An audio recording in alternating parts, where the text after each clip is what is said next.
the very least, because I know you already touched on the what's going on Twitter, I have to at least acknowledge that I never could have imagined the amount of overwhelming support. I really didn't think it'd be as big as it ended up being at all. I don't know how I thought that, but You deserve. It's the least you deserve. It is like so. Like, it's so nice to see, because I think a big fear of like coming forward with a story is the fear of like not being believed. And we'll touch on that a little bit later, because like I wrote down a big list of reasons as to why people are hesitant to come forward with stories and why people are like scared of it. And such a big part of it is just generally not being believed. Like, yeah, can I say one quick thing? oh my God, say whatever you want.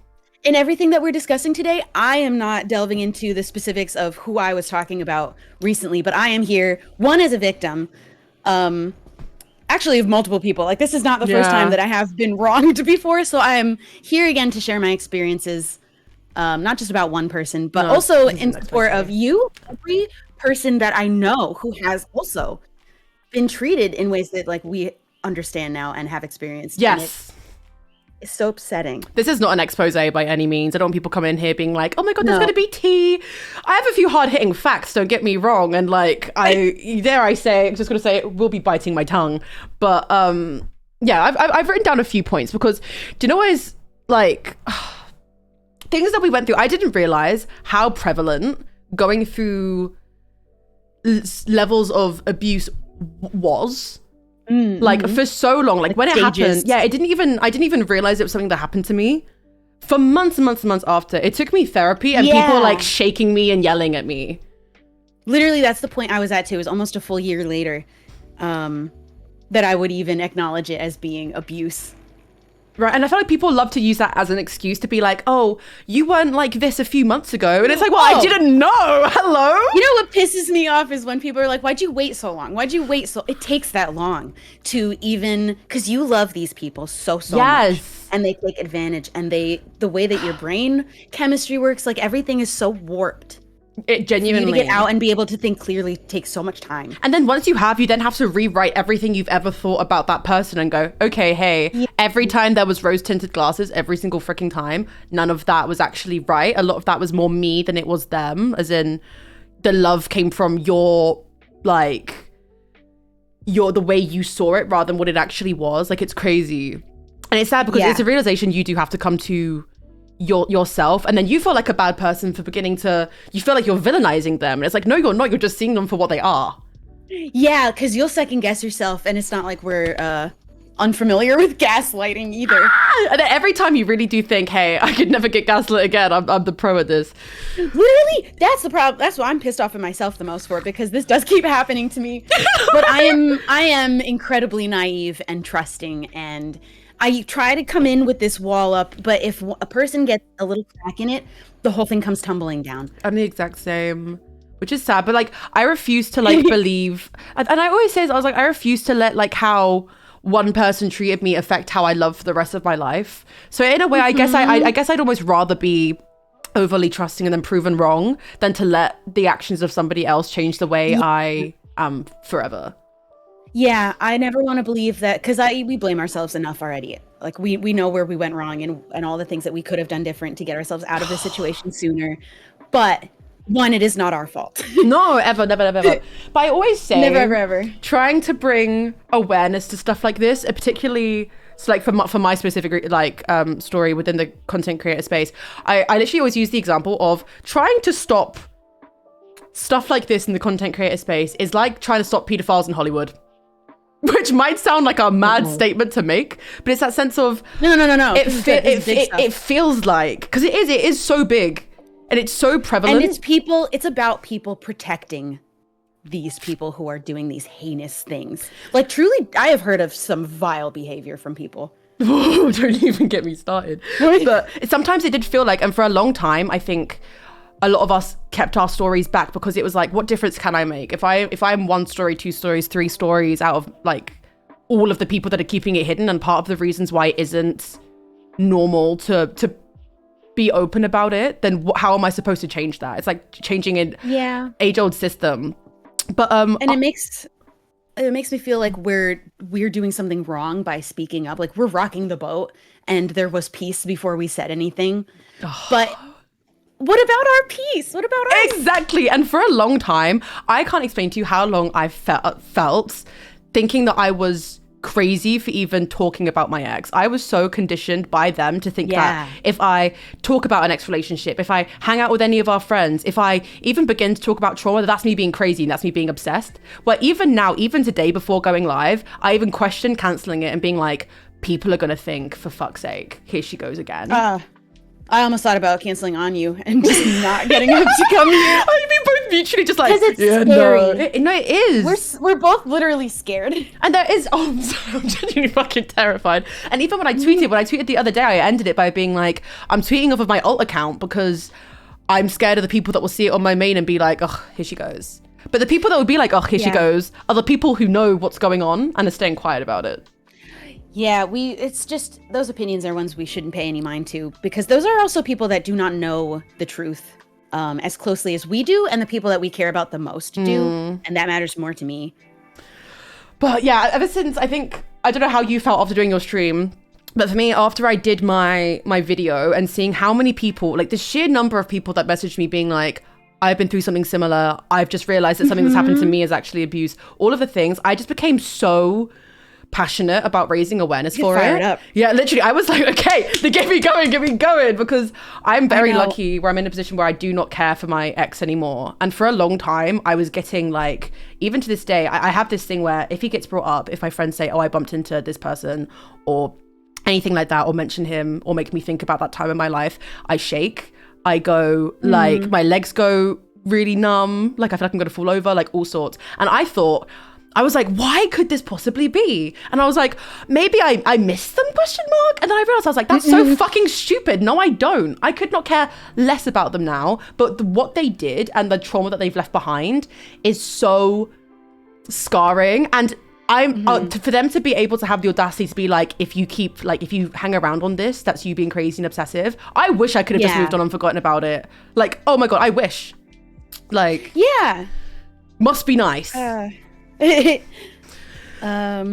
yeah, I think the main thing that we want to do is just generally bring more awareness and stuff to stuff like this and have a conversation, which is why it's so difficult to talk about. One of the things that people have been saying the most, and it has been a little bit of a hard thing to accept as well, is how people have been calling me brave. And I didn't feel brave simply for sharing that I had had these experiences and that these things had happened to me. I felt brave because I was still scared of him. And I am still scared of him. And that's what made me feel brave. But I felt like I had to share my experience. That was something that I felt so compelled because I felt so passionate about making sure it's so important for us to share the experiences that we have with each other. And I think especially as women. Oh my God, yes, as women. Like the amount of people that have said to me that they feel more comfortable talking about things since hearing somebody else talk about it. And it's scary. Like genuinely, the sheer amount of people who have messaged me being like, I have a very similar experience is actually really quite terrifying. And I wish it came before us. I wish people didn't even feel a need to keep this hidden in the first place. And that it should be something that we talk about openly, because oh God, like it feels like you're letting them win. And for a long time, I thought that I had my peace when I like kind of settled and I was like, okay, I've dealt with this happening to myself, and I went to therapy and I got through it. And I really felt like I reached a point where I was like, do you know what? It's so unfair that it happened, but all I can do is learn from it and grow. And then things started happening to my friends, and that's when I got better heated. than them. Oh yeah, 1000%. That we learn and we grow. Because yeah, okay, I have so many notes, I just don't even know how to go from point to point. We're both just sat here I always had to keep notes. I have an entire That's just one thing that we notes. couldn't keep our thoughts straight, and also we had to keep our reality straight by keeping notes. That was one habit that I picked up, because I'm realizing now that there are a lot of habits and things that I do that are an aftermath of the relationship that I was in. And one of them is anytime anything happens, whether I'm drunk or not, whether I've had a drink or not, I write everything down. Anything that happens to me on a night out, I write down, because I get scared that people won't believe me if I don't have evidence of having written it down at a point. Or if they try to tell you that what you believe is true isn't the truth. Oh, my favorite! I love that. That's my favorite part. But one thing that gets me fired up is lying. I just have such a... Just at least I would have had such a no tolerance for it. I don't know about you. in this relationship, I became an entirely different person. Everything that was like a core belief of mine, I had abandoned. Yeah, I genuinely can't look at photos of myself during that time because it makes me really, like, I just can't do it. It's not me. I'm looking at that person, I'm like, who are you? Go to that country for a long time. Oh, because I had that pit in my stomach during the relationship, and it is still a pit in my stomach when I think about that time when I go there. Not anymore. Now I do feel healed, but I had my like body responses that need to throw up. Genuinely, I saw a TikTok, and you know, that's like me saying I did some scientific research and read the news. I saw a TikTok, and it genuinely is crazy how much your body can, like, how much your body tells you before you even know it. Yes, I actually did speak to somebody else who had an experience with their ex, and when I told her my experience with this pit in my stomach, I was always nauseous and needing to vomit. She was like, I didn't know that was part of it. She hadn't heard that before, that your body will respond. And she's like, this makes so much sense now for my experience. Yeah, I like, because God, I had my eczema was really bad. I had all sorts going on that genuinely just disappeared off the face of the earth the second we went together anymore. But one thing for me was like, I used to feel nauseous. And I remember, because there was a point where we were very on and off in the degree of we were going to get back together again and then we weren't. But I remember giving them a hug and then being like, give me a second, I think I'm going to throw up. And I thought it was because I'd been drinking. And I remember like going and being like, okay, like a visceral, I'm going to throw up feeling. And then I was like, okay, no, I'm fine. A couple weeks later, when we spoke again, I was like, no, I'm going to throw up again. And like, genuinely, anytime I hugged him, I felt like I was going to be sick. You know what? One time when I was 8, I had this neighbor down the street from me, and she was awful. She was one of my first bullies. And every time she came over to my house, I would get a stomach ache, and my mom thought I was making it up and lying that I was feeling sick and didn't want to play with her.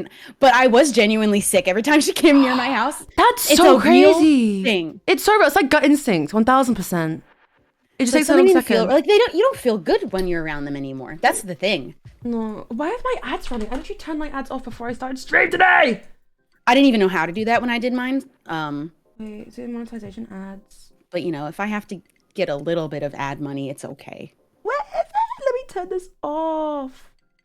Okay, 1.5 save changes. It's only letting me go down to half a minute. Okay, I do not care about ad revenue, Twitch. You give me nothing anyway. Okay. Anyway, I digress. I hope that is there. But yeah, do you know what one thing for me is that I really, really wish that I could talk about an experience without it linking to a person. It's a thing for me because I really want to be able to bring awareness to something without there being a thing that's like, oh, you're so obsessed. You're so obsessed. Like, no, it's an experience and it's something that changed my brain chemistry. It's not about the person. I don't give a fuck about the person. It is my Roman Empire. Literally. Just knowing, my Roman Empire is knowing how many people are victims and how many people are not aware that they're abusers half the time. They just don't see their own actions like in this lens. It's scary because do you know the thing? The thing is that like, and bear with this point.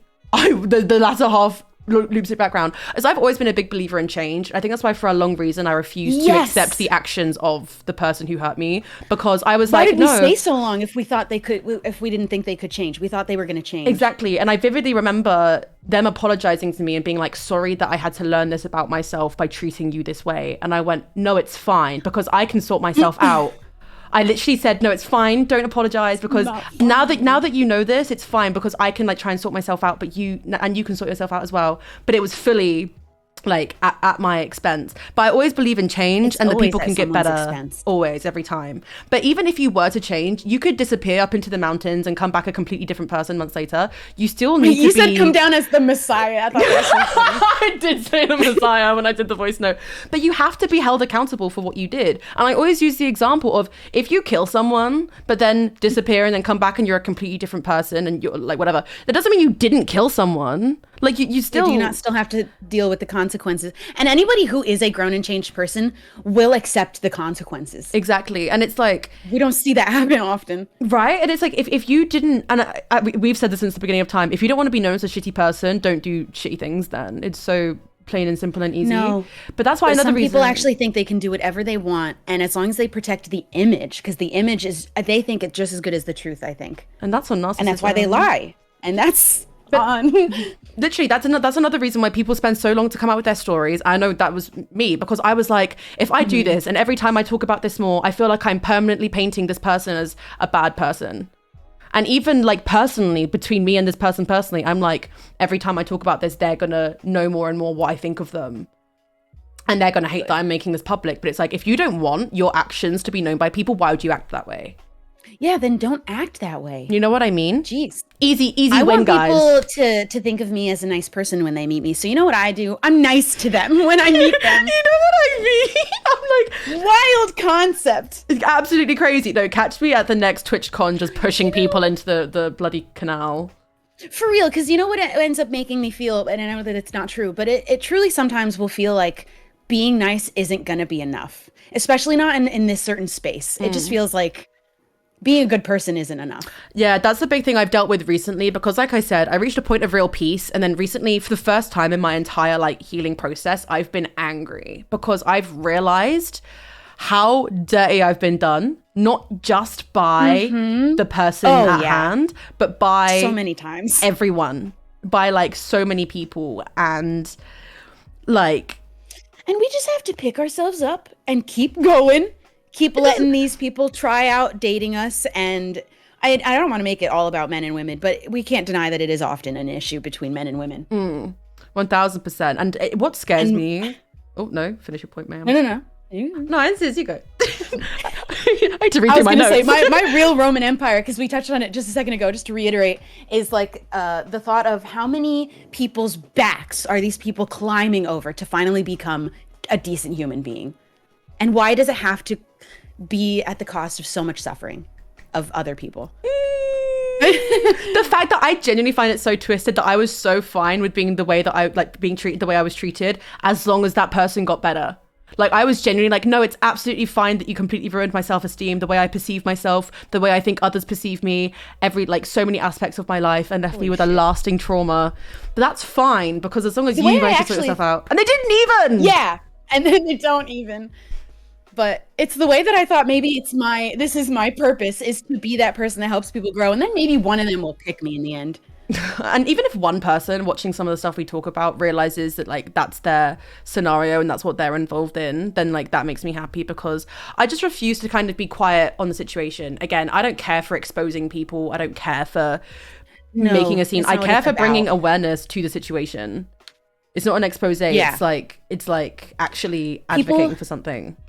Yes, if you are experiencing things like this, leave. If you are somebody who is doing these things, stop.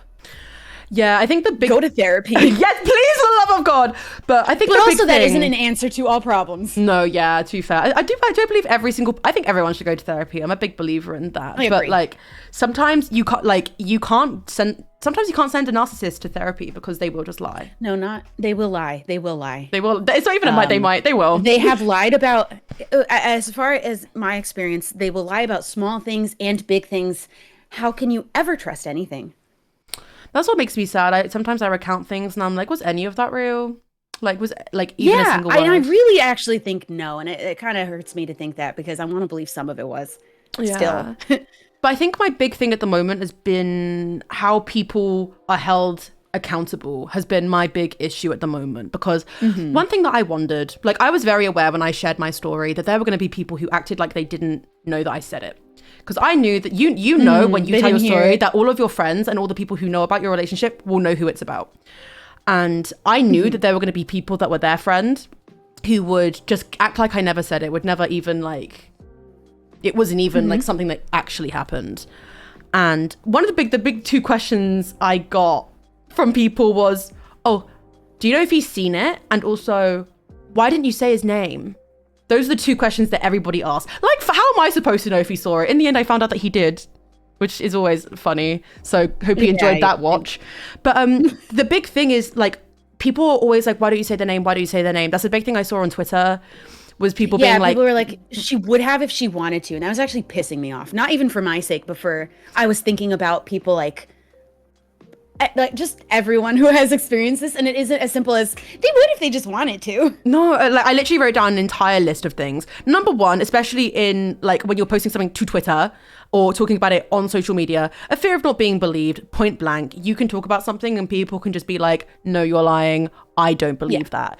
Fear of people thinking you're being dramatic. I loop back to the point I said at the beginning of anytime I even tweet or allude to being passionate about this kind of topic, I get scared that people who know that who I'm talking about go, God, you're so obsessed. And you're just making a scene for clicks, for views. Like, fuck would I care? I don't think anyone who matters thinks that about you. Exactly. At all. And that's something I've learned. If somebody's going to think that, then that's not your friend in the first place.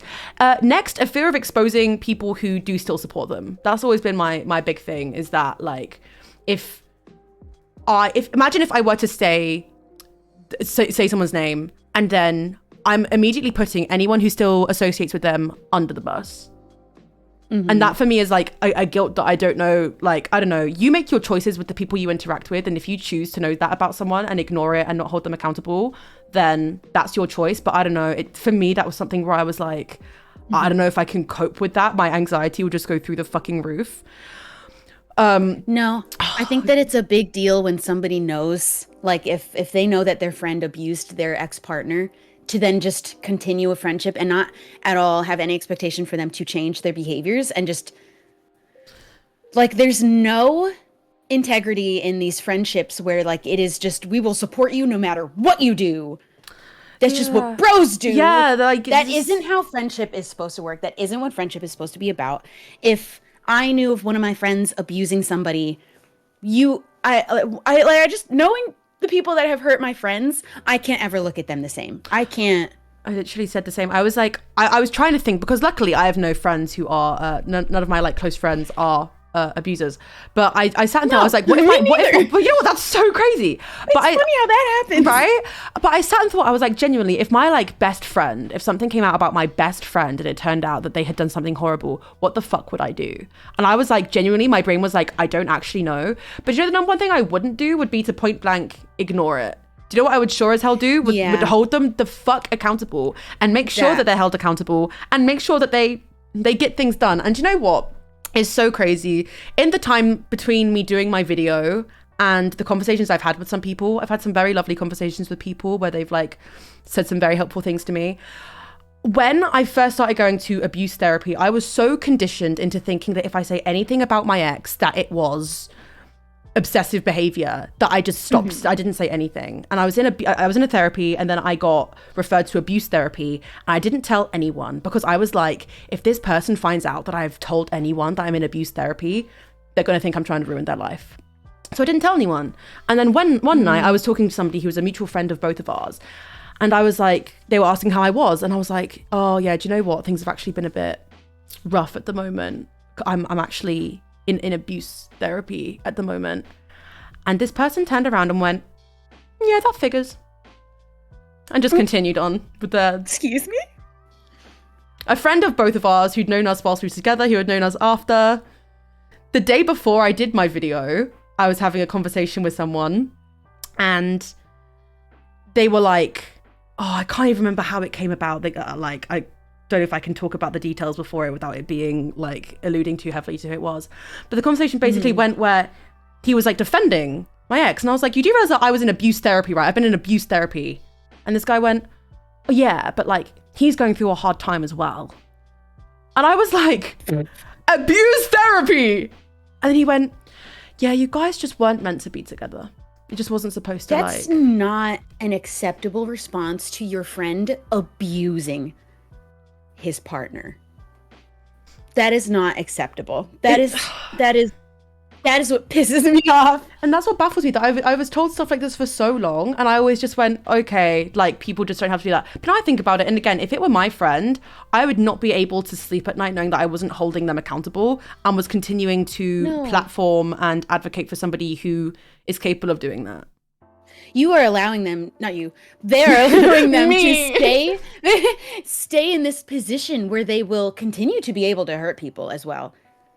And that's what I'm not okay with, is that they are not holding each other accountable. They have no standards in their friendships at all for behavior with each other, which I think is a dangerous, like, back and forth of just letting each other do awful shit to people.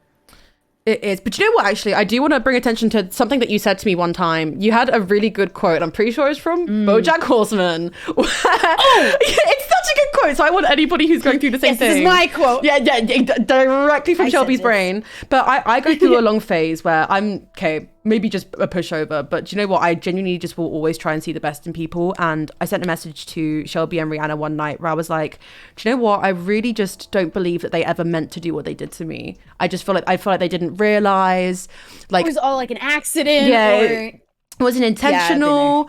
And Shelby said this belter of a quote, and I just feel like everyone needs to hear it.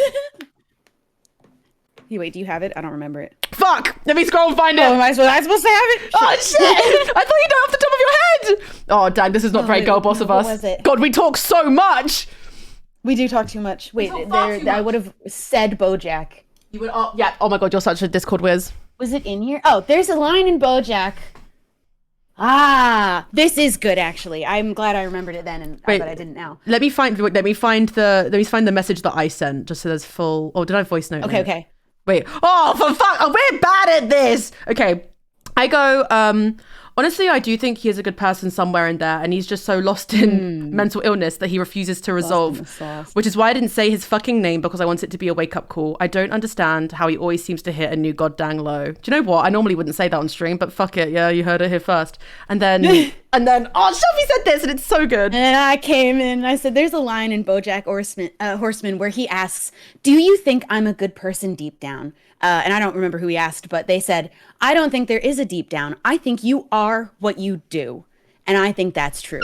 Deep down, what else did I say? I think deep down doesn't count for fuck all. That's a Shubble quote. That was so badass of you. Because again, when you're stuck in this situation, like, people are always, it's so hard to empathize with somebody who's been through this, because you genuinely sit there and go, why didn't you just get the fuck out? It's so easy to say that. I promise you, when you're in it, I can't even explain to you, like, how, well, I can, well, I have to explain to you, you know, but like, how hard it is to get out. I have always had sympathy for people that might have found themselves in, and especially specifically physical abuse, but emotional abuse too, but just like the thought around physical abuse, I had mentioned, I always thought, like, if somebody hit me, there's no way I would stay after that. And I just thought, like, I'd know better than to be in a situation like that. But I also had so much sympathy for people. Like, I would never blame somebody for staying. And I finally understand how you end up staying. Yeah. Because I just thought I wouldn't end up being there in the first place, because I thought I would be able to avoid that. That is a key thing. I was always just like, I wouldn't be so silly. And I vividly remember once I got out. Me. Yeah, I remember getting out and people being like, Lexie, this isn't good. And I was like, don't be so silly. I would never, ever, ever let that happen to me. Like, do you think I'm dumb? But I just think that's such a good quote, because it's so easy to afterwards, like, because you're so conditioned to think that you're the issue. I still have days to this day where I'm like that. Yeah, and that's 100% what they want you to say, because that's what they're telling themselves, is that, but deep down, they're not a bad person. But you cause so much suffering until you decide to finally grow up. And these are grown fucking people. These are grown fucking people, which is so twisted. Also, I do want to say something really quick, because a lot of my tweets have been taken out of context on the excellent site of twitter.com. I'd like to say all of my tweets are about my experiences, but if the shoe fucking fits for my friends, there we go. If I find myself in one more compilation or being used to evidence something that it is not evidence we are for. Talking vaguely. I'm always talking about my scenarios and about me.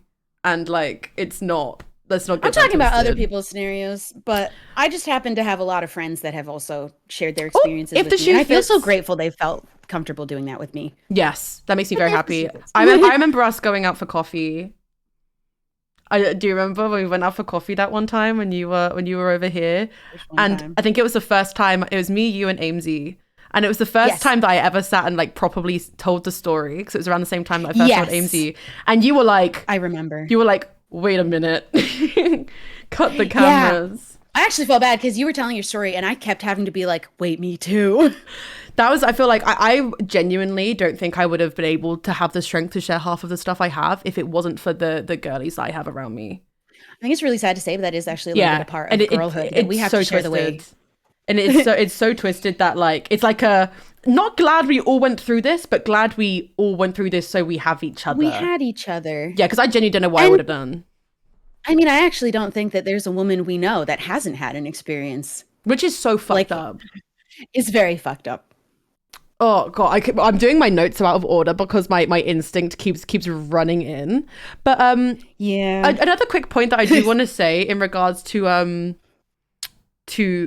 just generally social media is that performative activism and performative support of abuse victims is just as damaging, if not more damaging, than saying nothing. Yeah, I think that we can tell when you're just taking the side that's the popular side at the time. It does not go unnoticed. Oh my god, there's so much I could say on this point. But just know, if you're only calling, like, there are some people. Don't. It's just I noticed because I felt like you needed what I received and you didn't get that. We both deserved it to be supported by so many people. And just that there's lines that you do not cross as people. You do not abuse people. You do not there are these lines I said that I think make you a bad person if you cross them. Messing with kids. I think that's one of those lines you never cross or you're a bad person. And if you're going to excuse that for the people around you and not treat it equal when you have two victims of abuse now, but you did not treat them the same. If you're real fucking loud about one person, but when it's your friend, you're silent, you're a part of the problem, to be so fucking for real. You are a part of the problem. Like I said, it's fake. Yeah, and after I did my video, like I said, I was so prepared for people to act as if I never said anything. I was so prepared for people to continue to platform the person who hurt me. And I was like, do you know what? Okay, I'm gonna have to be at peace with that. Why the fuck did I ever think that that was normal? Why am I at peace with that? Why am I sat here like, do you know what? I got abused, but I have to be prepared for my abuser to continue to get platformed. It's normal because the sad reality is that a lot of these people that have platforms are not good people. And it doesn't benefit them to support me. It doesn't benefit them to be supportive of my story. It benefits them to, okay, sorry, I think that it's actually likely true that a lot of people that end up in this space, unfortunately, have to have, like, to some extent, some level of an ego. And I think there's a various number of potential narcissists just lurking around, because I'm not surprised that they would get themselves in a position of having power and a platform like this by just using the things that they do to manipulate people. And I really don't want to be that person, but it is 99.9% of the time men. And there is one point that I have written here that was something that I was like, do I touch on this or do I not? And when I was thinking about telling my story, every single person who said, yes, do it, were girls. The only people who ever said no to me were men in the social media space. That is also true for me. That was the only no I got. And that was what she wrote. Understood as well. But I noticed that all of the women were like, yes, and it makes me so mad. And it's like, obviously, like, I'm treading very carefully here, but it is just so fucking frustrating that it's like, you can't sit and, you know, there are like people, you can't back and support people only when it benefits you and it makes you look good to do so. The call's coming from inside the house. If you're like being supportive of one person when you live under the same roof, you filmed with the same person who did the exact same fucking thing, you're a part of the problem. I have to wonder, like, what is too far for them then? If this isn't enough for them to, like, at least say something to their own friend, like, you have to change or I will not be your friend. This is not acceptable behavior for adults. It's like, adults. What are you gaining? Like, actually, what are you gaining from it is my big question. Like, what do you gain from supporting someone like that and not holding them accountable? Because you're a bad friend. Gain support for them to not be accountable later. Because that's the only thing I can think of is that, like, I feel like if you hold someone accountable, they are far more likely to exhibit signs of change. You're a good friend. If you're holding people accountable, you are a good... But Rihanna, do you want to join the call? If you're holding someone accountable, they're far more likely to change for the better, and you can... That makes you a good friend. If you are just yes-manning them and allowing them to do this behavior without showing any kind of consequence, I can't say that. But you know what I find is the most disappointing is that there is this opportunity when we come forward for all of these people who know our truth is the truth, because the people who are close to us know. For them to rally and be with us, be true allies to abuse victims, and just finally shut out these people that treat other people this way. Like, we could eliminate them all if we actually stood together on what was the truth, but some people don't have integrity like that, I guess. It's just like, what have you got to gain from it? Because all this got, in my opinion, all that's going to happen is if it ever eventually does come out, you're going to look awful. Like, you know what I mean? Because again, after I made my video, known that whole time. yeah, after my video, I went to like an event. Every person stopped me and was like, "How are you? I saw the video. Fuck that guy." So it's like, there's no excuse for you to not know. You were there. You were there. You were there. There are motherfuckers who saw stuff that happened to me. Motherfuckers who told me, like, I'm really sorry this is happening to you. And the second I made the video, went radio silent and continued to support the other side. And that's not me saying that I video. I didn't see a video. No, like, oh, sorry. And that's like, I'm not sat here being like, oh my God, I wish like the person that did this to me actually like burns to the ground. No, I want them to just be fucking held accountable. You are a part of the problem if you're being held accountable. I don't want them to hurt more people. I don't want them to think they can carry on moving forward behaving this way. And just thinking that they have all the time in the world until they decide to be a grown fucking person. It just stems from self-preservation. Or never. They never have to. That's what bothers me, is that they actually don't ever have to change or grow. No. As like, that's the standard they've set in their own, is that they just don't ever have to. They will never hold each other accountable. And the difference between that and then us sat here even debating if we say our stories, because it could just be a yell into the fucking abyss, and that we'll just be told that we're being dramatic or we're making a scene. We are, or like, oh, I wouldn't talk about that if I were you. Like, just sit, like, and don't get me wrong, I sat quiet for a long time because the parameters of what I thought were normal were so warped and fucked that I went through therapy and barely told anybody. I did all this stuff and was quiet. Even for doing the video, there were people telling me not to make the video, and I was like, no, I feel like I need to, as like a part of my healing process. Needed to. I knew that I needed to. Like, no one was going to talk me out of it because I knew I had to. Exactly. And I'm so happy that like I've reached the point now where I'm not like necessarily upset. Don't get me wrong, I go through phases because healing from stuff like this is not linear, and I don't think either of us had a long enough time to be completely healed. I go through phases where I wake up in the middle of the night because they've appeared in my dream, and I have instant panic attacks. And I'm like, I'm like, can't move out of bed. But I'm at the point now where I'm just angry. Oh yeah, anger, I'm just that angry. was a tough one for me. I'm not an angry person by nature, and truly in my whole life I haven't experienced having like real rage or like extreme anger until after this happened. And it wasn't even like, the anger I felt was so spread out where it was like directed a lot towards myself. I was so mad at myself. I felt stupid. Because when you say all the things that we stayed through after the fact, it's like, what the fuck were we thinking? But it's sick and it's twisted. I'm also just pissed off to be a victim of physical abuse now. I don't want that. I didn't want that. And now this is just a truth of the story that I have lived now. And I'm pissed off. Yeah. Do you know what is so crazy to me as well is that like I didn't start getting angry until I realized that so many of my friends had gone through the same thing. When it was just me suffering, when it was just me being done dirty, when it was just me that was like being overlooked, did I care? I was like, oh, this kind of sucks. Like, it kind of sucks that I can't go to this and this because this person's going to be there. It's really sad that I can't that I'm scared to I get scared to share songs onto my story in case it gets back to them that I posted a song. My favorite song at the moment is Too Well by Renee Rapp. Absolute banger. I've been too scared to post that on my story in case people go, oh, she's so obsessed, because that's the way my brain thinks now. Every single thing I do, hate when people read into now. I don't know if you're even the kind of person who listens to music that's relevant to your experience, because I'm not. And so many people will pull lyrics out of songs I've added to my playlist, and I'm like, I don't even know what the words are. I haven't listened to them. It's such a So I'm here vibing. You're like, please let me vibe. It's just a big point as well, because we did want to also touch on the concept of healing, because we didn't want this all to be we're sat here just chatting shit, because both of us have come so far in our journeys. But I think the most important thing to say that I did touch on earlier is the fact that healing from these types of things aren't linear. And I go through days where I go through months where before things came back up for me when we were discussing you talking about things, I hadn't thought about the person I was with for months. Oh my God, why am I snoozing ads? And I was fine. I was so happy. I was finally starting to have confidence in myself. My perception of myself was starting to come back together. Because we should talk about how that was absolutely destroyed. Yeah, I feel like our relationship. There are some elements that people don't seem to realize, that it's not as simple as oh, this person was sometimes mean to me.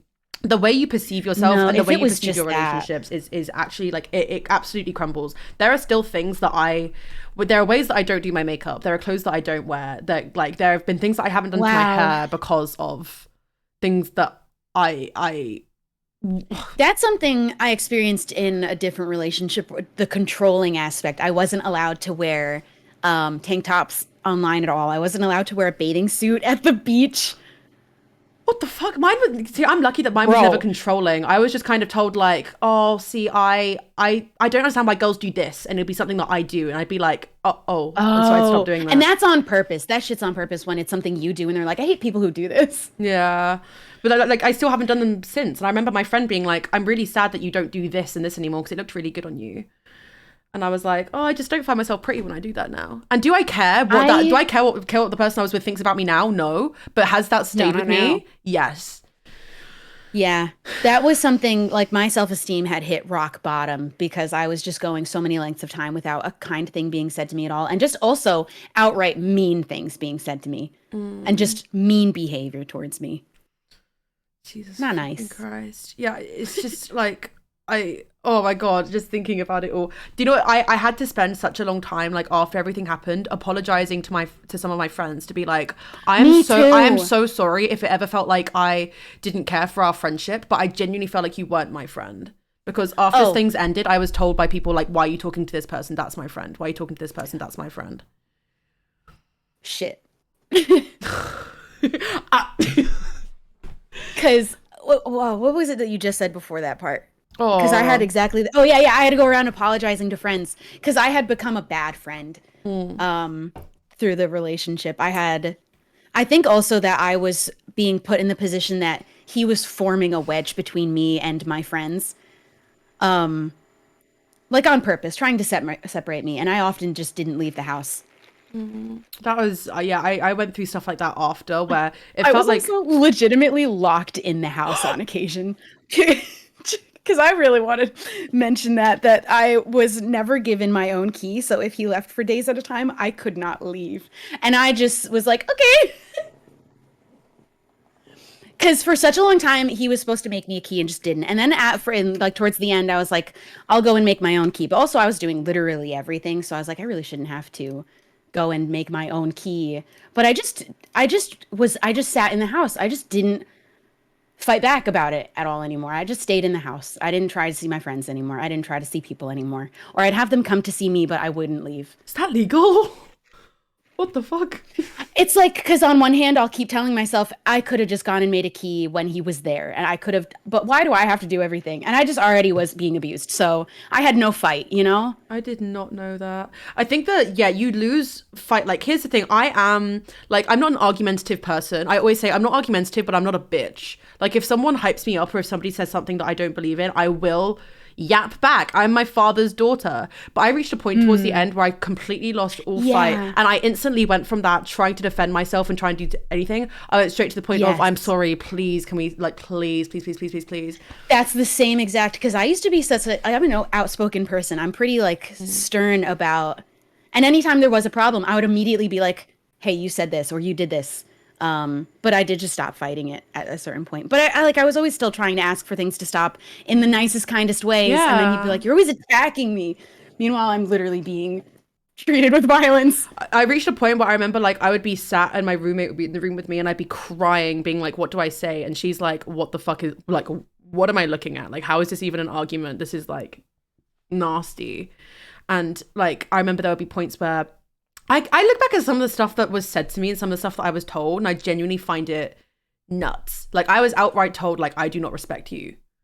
Like, I was actively told, Dude. you need to sort yourself out. I do That's not when you know respect they're you. telling the truth too, because you can tell when it's real. And the I thing feel like oh, I God. could tell as soon as like the truth slipped out. It felt like an accident almost, but I could tell it was different. Well, but then after the argument, to which I didn't even get I'm sorry, I just got I love you, a few hours later, I sent them a message being like, okay, this argument we've had is silly. I don't understand how I reached this, but we had it and it's sorted. But I just want us to discuss the fact that you've outright said to me that you don't respect me, because that's actually nuts.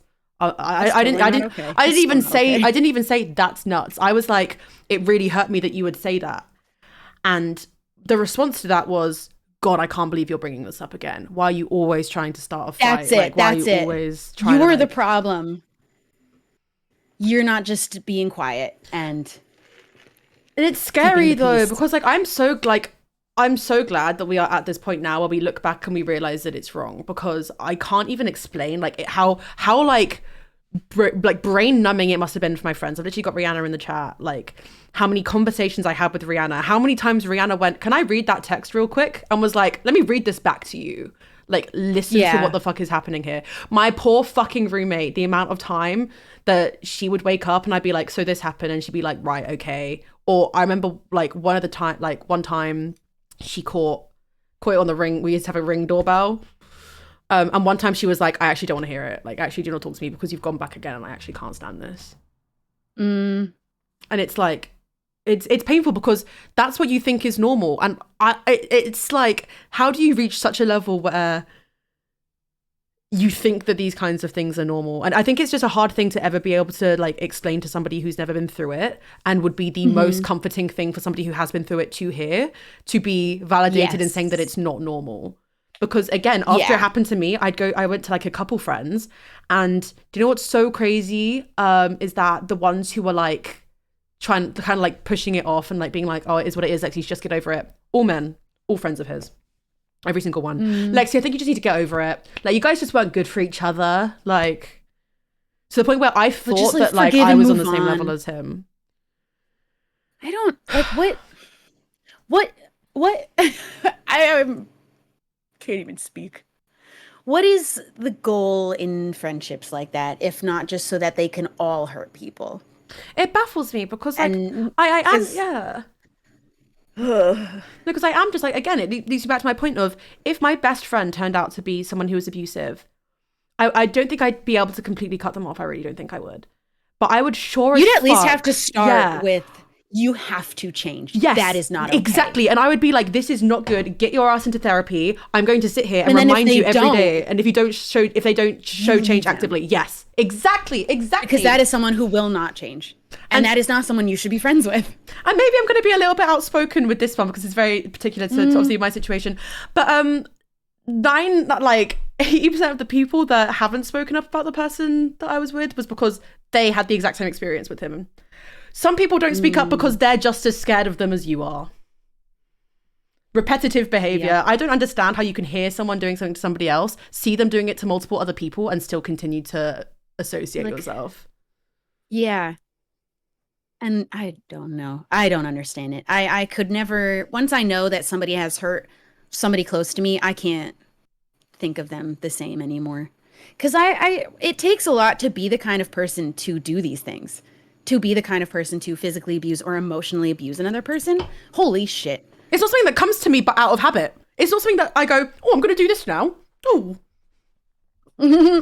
Like, I have such a core memory of like telling the person I was with, you were abusive to me, and I know this because I went to therapy. And the first thing they said back to me was, give me 3 examples of when I was abusive to you. Oh my God. I'm going to fight you on all of them. I gave 3 off the top of my head, and they went, well, in that case, you're the abusive one. And I went, how? And I went, give me 3 examples of when I was abusive. And he went, you'd cry. And you were never happy. Oh. Dude, you really dampened the mood.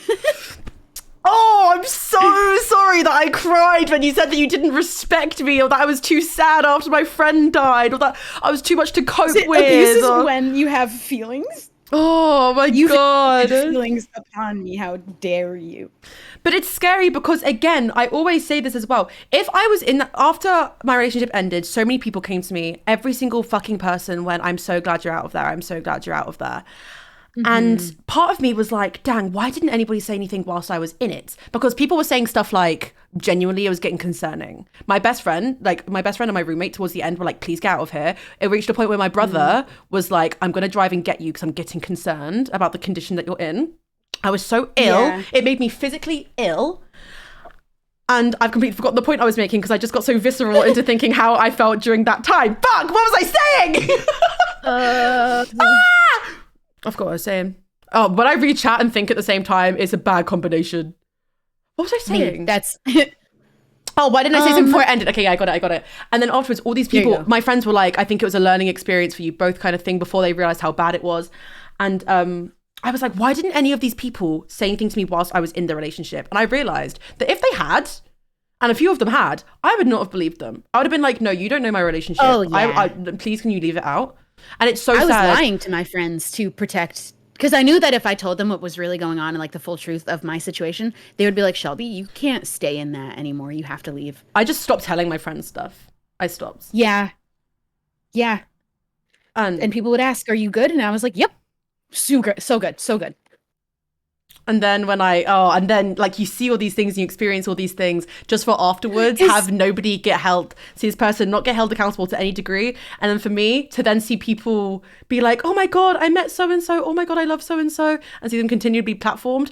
I wasn't going to I wasn't going to go into detail about the fact that like the person I was with did content creation or anything like that, because I don't think it's like particularly necessary. And I wanted to talk more about the experience, but it is I can't even explain to you how, not humiliating, I don't even know what the word is, to see somebody who completely destroyed so many aspects of your perception of life receive love online is fucking crazy. It's fucking crazy.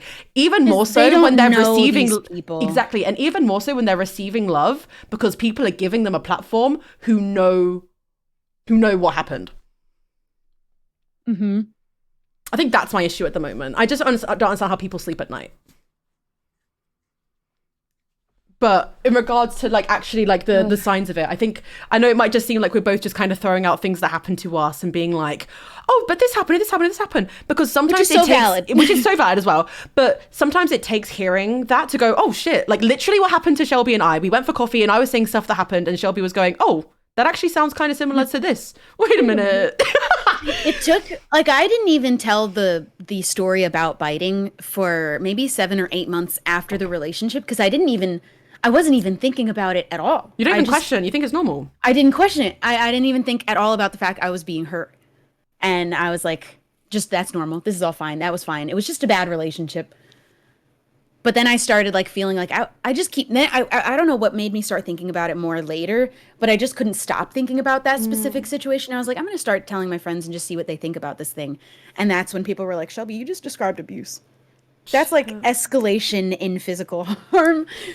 And also just, there was a general no caring of my well-being that I experienced, without a doubt. Yeah, it's like, I think sometimes it is like that thing of you allow yourself to go through so much because you're like, I can handle this. And then the second you hear it happen to someone else, you're like, oh shit, what? And I think that is just what it takes, is like being told by external people, either A, this is not normal, or B, like, this, and this. Or I actually put mine on Reddit, and I found so many other stories of exactly the same form of abuse and exactly the same type of story. Like, I thought I was reading my own story, and I was like, oh, more people have had this experience, and it isn't just this one weird thing. And it was like, do you know what it was for me? And this is going to sound so surface level. I was on TikTok, and when you're going through the peak breakup phase, they're like, the bit where it's like, oh my God, I'm gonna cry all the fucking time, and like, and I did. Yeah, and I did. But like, I was seeing TikToks and I was like, well, why are none of these hitting the nail on the head of how I feel? Why is none of this exactly linking to how I feel? It was all like, oh, I feel this way and this way, and I was like, but none of these experiences of this breakup is what happened to me. And then it wasn't until again therapy and my friends being like, these aren't normal, that I realized that's why, because what happened to us was not normal. And it makes me so fucking mad that this was the only relationship I've ever been in, because I might have saved myself earlier, but because this was the only relationship and they knew that. I forget that part. And that actually, it makes me breaks my heart for you. Because although my first relationship was a dumpster fire too. But that shouldn't happen to us. But this person, do you know what? I spent so long trying to like give them grace, but I just refuse to now. I spent so long being like, this isn't normal, this isn't normal, and I would repeatedly get told, yes, it is normal, you've just never been in a relationship. And that was an excuse that was used over and over. But anytime I did something and went, but I've never been in a relationship before, I'm sorry if this is like out of line, I got told that's not an excuse. Like, you need to get your Wow. shit together. I had trauma from like things that have happened to me in my past. And I said to them, I'm really sorry if it feels like I'm taking out this on you, but it is a big part of a trauma and you're like repeating actions that have happened to me in the past. And I got told, don't blame that on me, sort yourself out. Yeah. And it's like, that's why I was so determined and I was so hyper aware that we need to get my ass into therapy, because I refuse to let this one motherfucker ruin my entire perception of love. And knowing that, I'm so glad you did that. Oh, I'm really glad that I did as well. And I was just so hyper aware of it. Does this guy give a fuck? No, he's like on moving his life, like doing his life. I really highly doubt that he even thinks about like that point in his life. But that's what it is. It's like, why should you get to like just move on with no consequences and continue to like do this, whilst I, despite having moved on from you, have not moved on from your actions, and probably will not for a very fucking long time. And I remember I said to him, I just keep going. I said to him a couple of times, I was like, I am over you as much as I can be given the time. And we're lucky that we noticed quite early, but we've still got so much time. Yes. Something that I kept having to feel, it's kind of fucked up to say grateful, but grateful that it didn't go on for longer. That because I was so not willing to break up until I was forced in a position where it was the only option I had available to me. I would have stayed longer. And I don't know for how long they would have continued to treat me that way, or worse, because it had escalated. I had every reason to believe it would only get worse. Oh God, that actually breaks my heart, man. What upsets me now, hearing about you talking about this being your first experience in a relationship and in love, that is so fucked up. Because on one, no, this is not normal. This is not at all behavior that is normal in a relationship. And I did have the same experience in my first relationship. I was a little older. I was 21. I had never had a boyfriend. I had never been kissed. And he took every advantage of all of the things I did not know about what goes on in a relationship. And I hadn't had sex yet. Obviously, I was never in a relationship, and I wasn't ready to right away with him. And he was like, you're being a ridiculous virgin and you're not being fair, and you need to meet me halfway. So you need to do some sexual things with me, or you're not being fair or compromising. And then I still dated him and went and visited him in person after he said all of these things to me. Because I was like, he's right. I am not being fair. It is, and you don't even you don't even. First of all, that makes me still feel so fucking ill, and I'm so sorry. That's why I thought I couldn't ever. He was so blatantly mean and calling me names, and I still went and saw him. But I thought that after that experience, I had learned the hard way.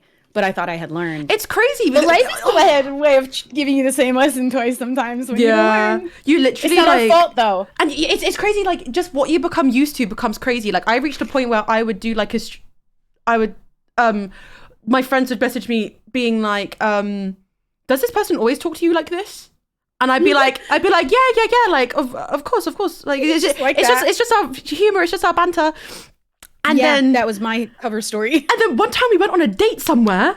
I booked us a really cool date because I'm a fucking great girlfriend.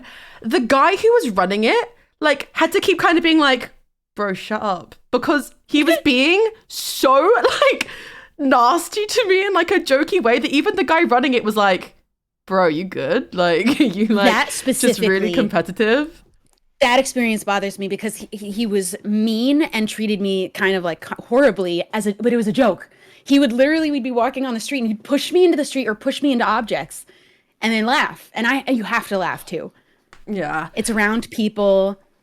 Just like, that's what I mean by like no regard for our well-being at all. And it's sad because it's like, another thing is, I always sit and one thing that I kept thinking about was, if I share my story, what could they say?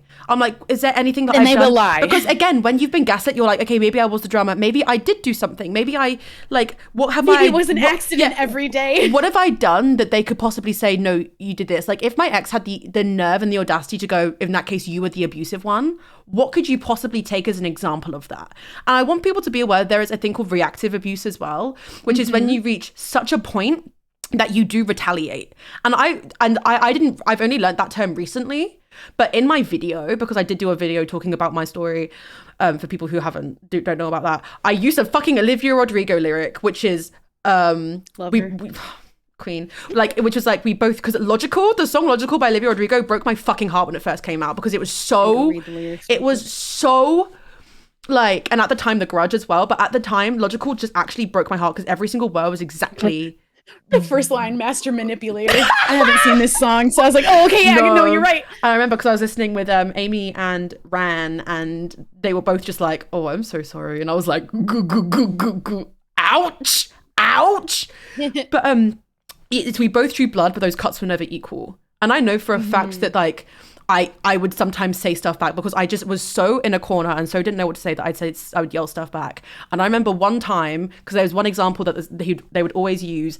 There was a situation where something happened and it ended with me screaming at them that they were a cunt in the middle of the street before I got into my Uber. And I was like, you're a cunt! Like the Larry Brighton bitch I am, okay? And I got in the Uber and I went back. And they came back and they walked into the apartment and they were like, how dare you call me that? You embarrassed me in public. It was a 4 a.m. in the middle of Brighton. No one was there. And they were like, you've embarrassed me in front of people. You like had the audacity how they make to yell what at me. You did so much worse than them doing the exact same thing, if not worse, actually. But they treat you like you did something worse than what they've done. And it's so twisted. And again, like when I did my video, I was kind of more intent on making it about the experience than the person, because again, this is not an expose. This is us talking about our experiences, so that if for a second you go, this is something that happened to me.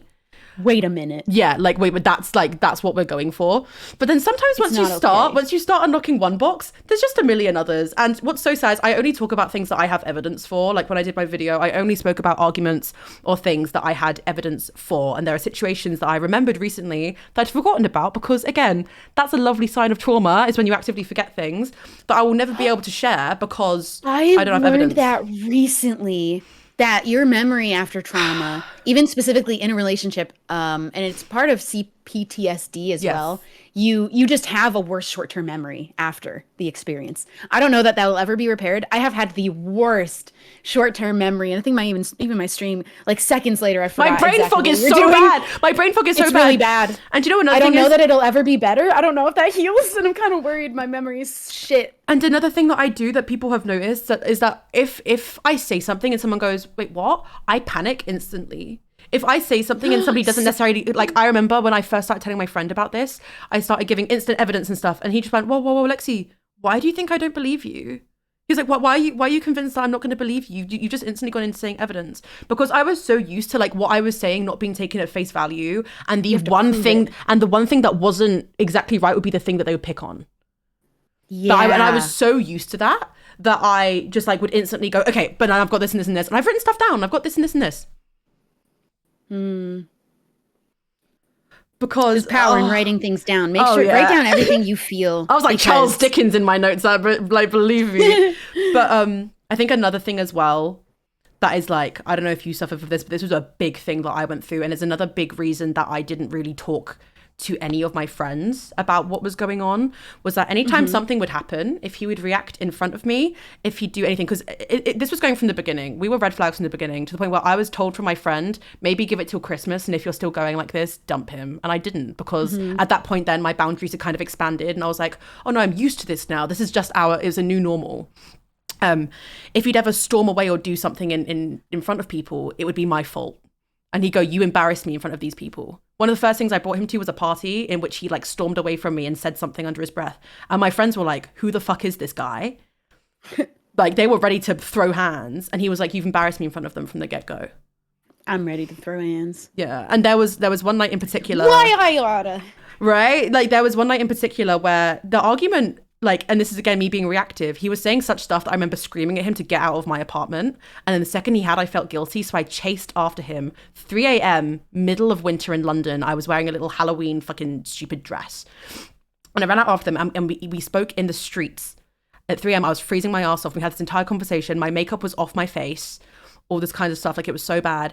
And because I'd ran after him without my keys and my phone, I didn't have anything.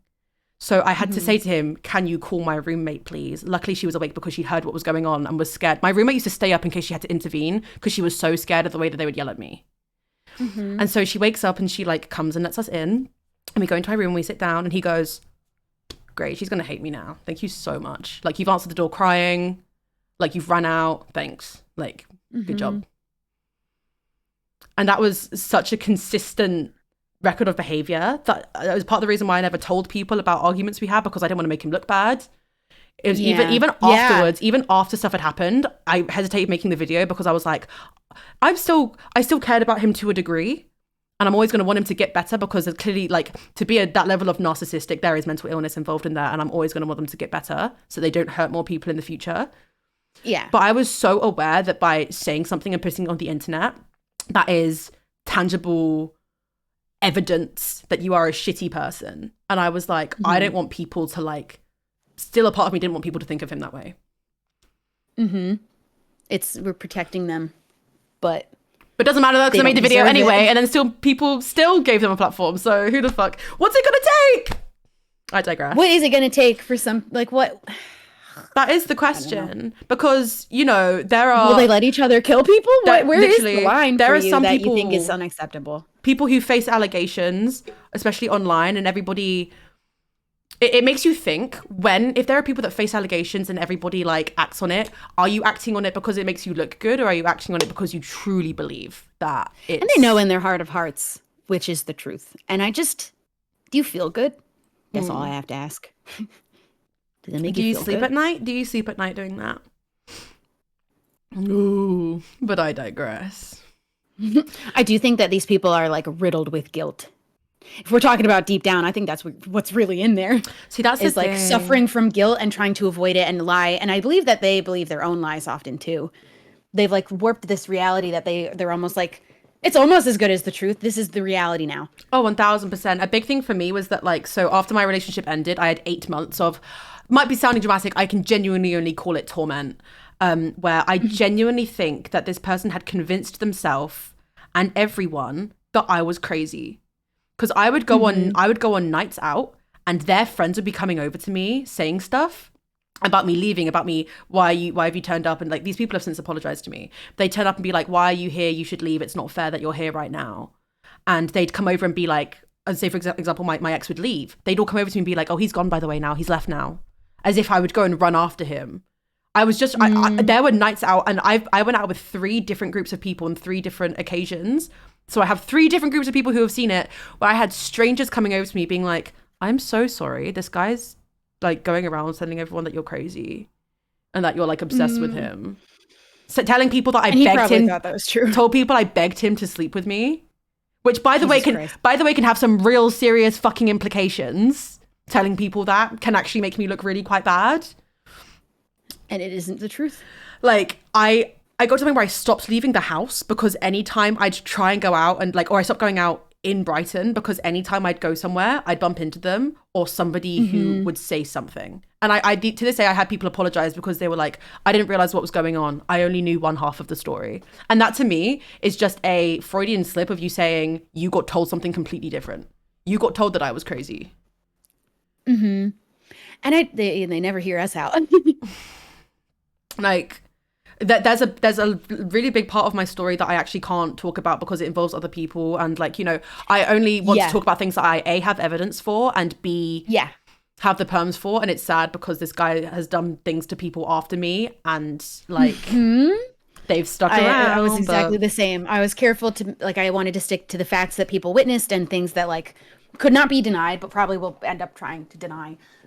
But I didn't want to bring in any of the stories that involve other people or things that he did to them. That's for them to say if they want to, but yeah. And what's sad is that so many people won't because they're still stuck in that loop. And it's like, if you're with someone who is a narcissist and who is abusive to that degree, it's not water under the bridge. You're losing, they're winning. Like, that's all it is. It is not like... You know what I mean? I thank God every single day that I got out because I was the one that got dumped because I was so sure that I was going to stay there forever. And towards the end of the relationship, I was literally sending them presents, expensive presents as well, being like, I'm sorry, I've been a bad girlfriend. Because I was so the delusion that I also thought that I was just going to be in that forever. Sometimes I look back on things because it's been a while again since I really thought out the story and like relived the story, and I forgot parts. I had to watch back my own video being like, oh my God, yeah, this did actually happen. Yeah. Like, I at least feel really like I have such a solid ground because I know 100% what was the truth, and because I had caught them in lies. like they have been caught in lies by many people at this point. Like I don't know why this is acceptable. Lying is a big deal to me. Oh, yes. And obviously I resorted to doing it for their protection, but they, like, all of their friends, I'm pretty like, this is just a known thing that he has lied to people all over the place and just doesn't think that it's a big deal. But there are some times that, like, the lie, there's one story that I really want to tell, that is just a good example, I think, that just like the willingness of lying about anything, and also just like, I think he warped his own reality. Basically, he had so at the beginning of our relationship, one of my friends, hold on, I want to wait for No, take your time, baby grill. I'm like letting Rihanna type first and see what she said. Oh God, I'm not even looking at whether. Okay, wait. Do we tell a story whilst you Yeah, because just in case. I don't know my what thing she's was a typing. big thing, because when you love someone as well, you are implicitly trusting them. And here's my thing: is like, I'm never gonna not trust you, and they know that, and they take advantage of that. Because I remember, like, after we broke up, they told me a couple times, they were like, I still check your stuff, like I still check your accounts and stuff. I never did, because I don't see the benefit in it. I don't see the benefit in checking on someone that you're no longer with. That's just gonna hurt. And I got told that this person is like stalking on your stuff. They're checking your Twitter likes. They're like seeing Literally obsessed with you, which is what they're saying you're doing. Yeah. And I remember I called them out on it, and that we had this big conversation where I basically sat down and was like, you're doing this, and this, because they tried to act like we were friends, and they were like, oh, you're all right, tried to give me a hug at an event, and I went, no, sit the fuck down. I know you've been saying all these things about me. You're saying that I'm crazy. You're saying that I begged you to sleep with me, all these things. And he was like, no, I didn't. Insisted that he hadn't said any of them. And what's so sad is it reached a point, and he was saying, why would you trust them over me? Like, you've known me longer. Clearly this person has twisted stuff. Why are you believing them? Like, you've known me for so long. There was a reason you were with me, all this stuff. None of it happened. And what's so sad is that I really fully reached a point where I was like, oh shit, maybe it did get twisted. Maybe it has all just like, gotten out of hand, and like we lost control of it, and he actually hasn't done anything wrong, which is what a narcissist does, by the way. They're very good at using the people around them to do their dirty work for them. Anytime they wanted to talk to me, it was never him. He would set it up so that somebody else would. Scott's major, say it loud for the people at the fucking back. I love you so much, Scott. And then I went, oh, okay. And I was starting to believe him. And then I went, but one more thing. Don't stop checking my stuff. Can you stop stalking my stuff? Because I had photographic evidence. I saw, they went through my Twitter to a tweet 2 weeks prior, clicked on a TikTok link, and I got a notification for it. And I said, can you stop stalking my stuff? And he went, I haven't. I showed him the screenshot, and he went, I never did that. And at that point, it was that was my Roman Empire. That was my Roman Empire. I was like, oh my fucking God. Oh my God, you're a liar. You are a liar. My story. That's my Roman Empire of like the lie. That I was like, oh, okay. And that was actually like the breaking point where I went, okay, you're a liar. Why have I ever believed you ever? Unfortunately, I am ready to tell my story now. Go. I didn't find out it was a lie until after we broke up, but as soon as I did, I went fucking off, because I had been told at the beginning by somebody close with me, because they just wanted me to kind of have a little awareness of some things he had said. And they had said that at one point he said to somebody, he thought women weren't funny. And I obviously was not okay with dating someone who thought that. And so quite literally day 2, I asked about it, because I was like, I need to know what the truth is here. Did you really say this? He stands up so upset that someone would say he would say something like that. How? He would never say something like that. He has so many female friends that are so funny. And just was like pacing back and forth, really upset, almost throwing away this whole friendship with this person for ever claiming he would say something like that. Year and a half go by. I'm talking with someone. And Rihanna is saying that this was said to her. He did say that to her face. And it was something that stayed with her because it hurt her feelings. And he made such a show of like, I would never. And he had. He 100% had said that. I think they just genuinely I was like, you owe her. Yeah, I think he really believed he hadn't at that point. I don't know if he was lying or just really believing his lies so deeply. But I was like, you have to apologize to her. That's so fucked up. And I almost abandoned a friendship over it.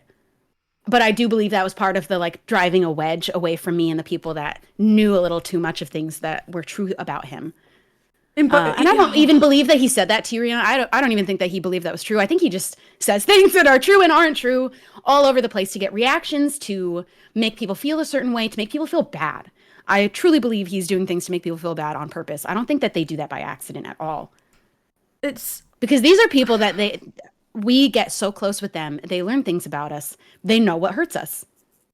Yes. Oh my God, I'm so sorry that I wish I had like, and also, yeah, I do want to say a point real quick that like, sorry, Rihanna just messaged me about it. For me personally, I only talk about things that I can prove because like, I don't know, that's just my thing where I'm like, we're scared. Yeah, I'm scared. Whereas like, but if you have an experience, it's not even about proof. Yeah, it's not about proof. If you have a situation and you can't necessarily prove it, but it is something you experienced, you still have every single right to share your story. Duh. Just for me, because I was bringing it like, I don't know, just for me, for my like, by other people. You don't need the proof, but other people know. Yeah, and I think just it's crazy because it's like with narcissists, which is what we both faced, both raging narcissists. It's like why you genuinely have convinced yourself that you're not a bad person. And there is one story in particular that I wasn't going to talk about. Oh, I shouldn't talk about it. I was going to talk about the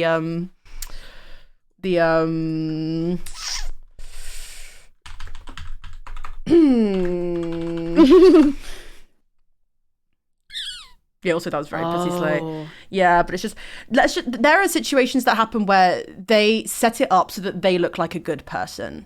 And do you know what? Fuck it. Maybe I'll just face the implications of saying it and I'll be fake. Well, is there anything so specific about this that basically I was at an event and they were there and I was at the bar and I was getting groped by this person at the bar and it was really scary. So I texted my friend for help. My friend who was also one of their best friends. Yeah, we done been new. And I texted them being like, this one, Scott. Yes, this one. So I texted a friend being like, please, can you help me? I need help. And this friend was a guy and their side of the story was that they came to come into the bar to help me. And at the same time, my ex walked out and went, where are you going? And my friend went, oh, I'm going to help Lexie. She's having a situation right now. And my ex went, sit down, and continue then to have a go at them for trying to help me, then proceeded to come into the bar and storm around trying to find the person who groped me and come over to me being like, you have to get them kicked out, like, so you have to get rid of them, like, why are they like this, that, and the other? And I was like, what? And they then continue to argue with the person in front of me, say to someone who was one of their good friends and my good friend, like, you can have her, she's all yours, after stopping them from trying to help me from being groped. And when I came outside to see if they had like a jumper or something I could borrow, scoffed at me and rolled his eyes. And I never was going to tell that story because, again, but Rihanna's made actually a really good point to me. Why should I not tell a story just because I don't have physical proof? Because there were so many people that were there that saw that. No, can we point out how many of our friends are in here being like, they have heard these experiences. I just thank you so much to our friends who are in the chat right now, because the support genuinely, of the people who I'm trying so to not look and know and like overwhelmed, but yeah, it's really, really appreciative. But it's like it's all infuriating. Well, it is because it is still kind of hard to let go of the anger around all of it. Yeah, and Rihanna's just made such a good point of like, yeah, I've only really kept the stories that I've told 2 stories of things that I can prove. But that situation, the reason I told that story there, literally, and the reason I told that story there is because it's like, these people will do things to make them look good.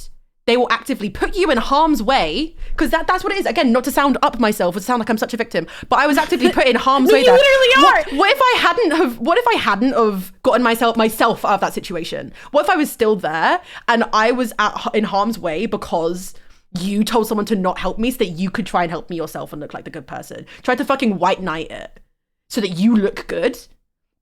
And instead, everyone just thinks you're a cunt. That's all you've done. And do you know what I find like is that narcissists will act how they think they need to act to impress you. They will put on a different 100%. Mask. They will put on a different mask in front of anybody to be like, okay, this person likes somebody. Lie. Yeah, this person likes somebody who's really funny. I'll be funny. This person likes somebody who's like is a big party animal. I'll be a big party animal.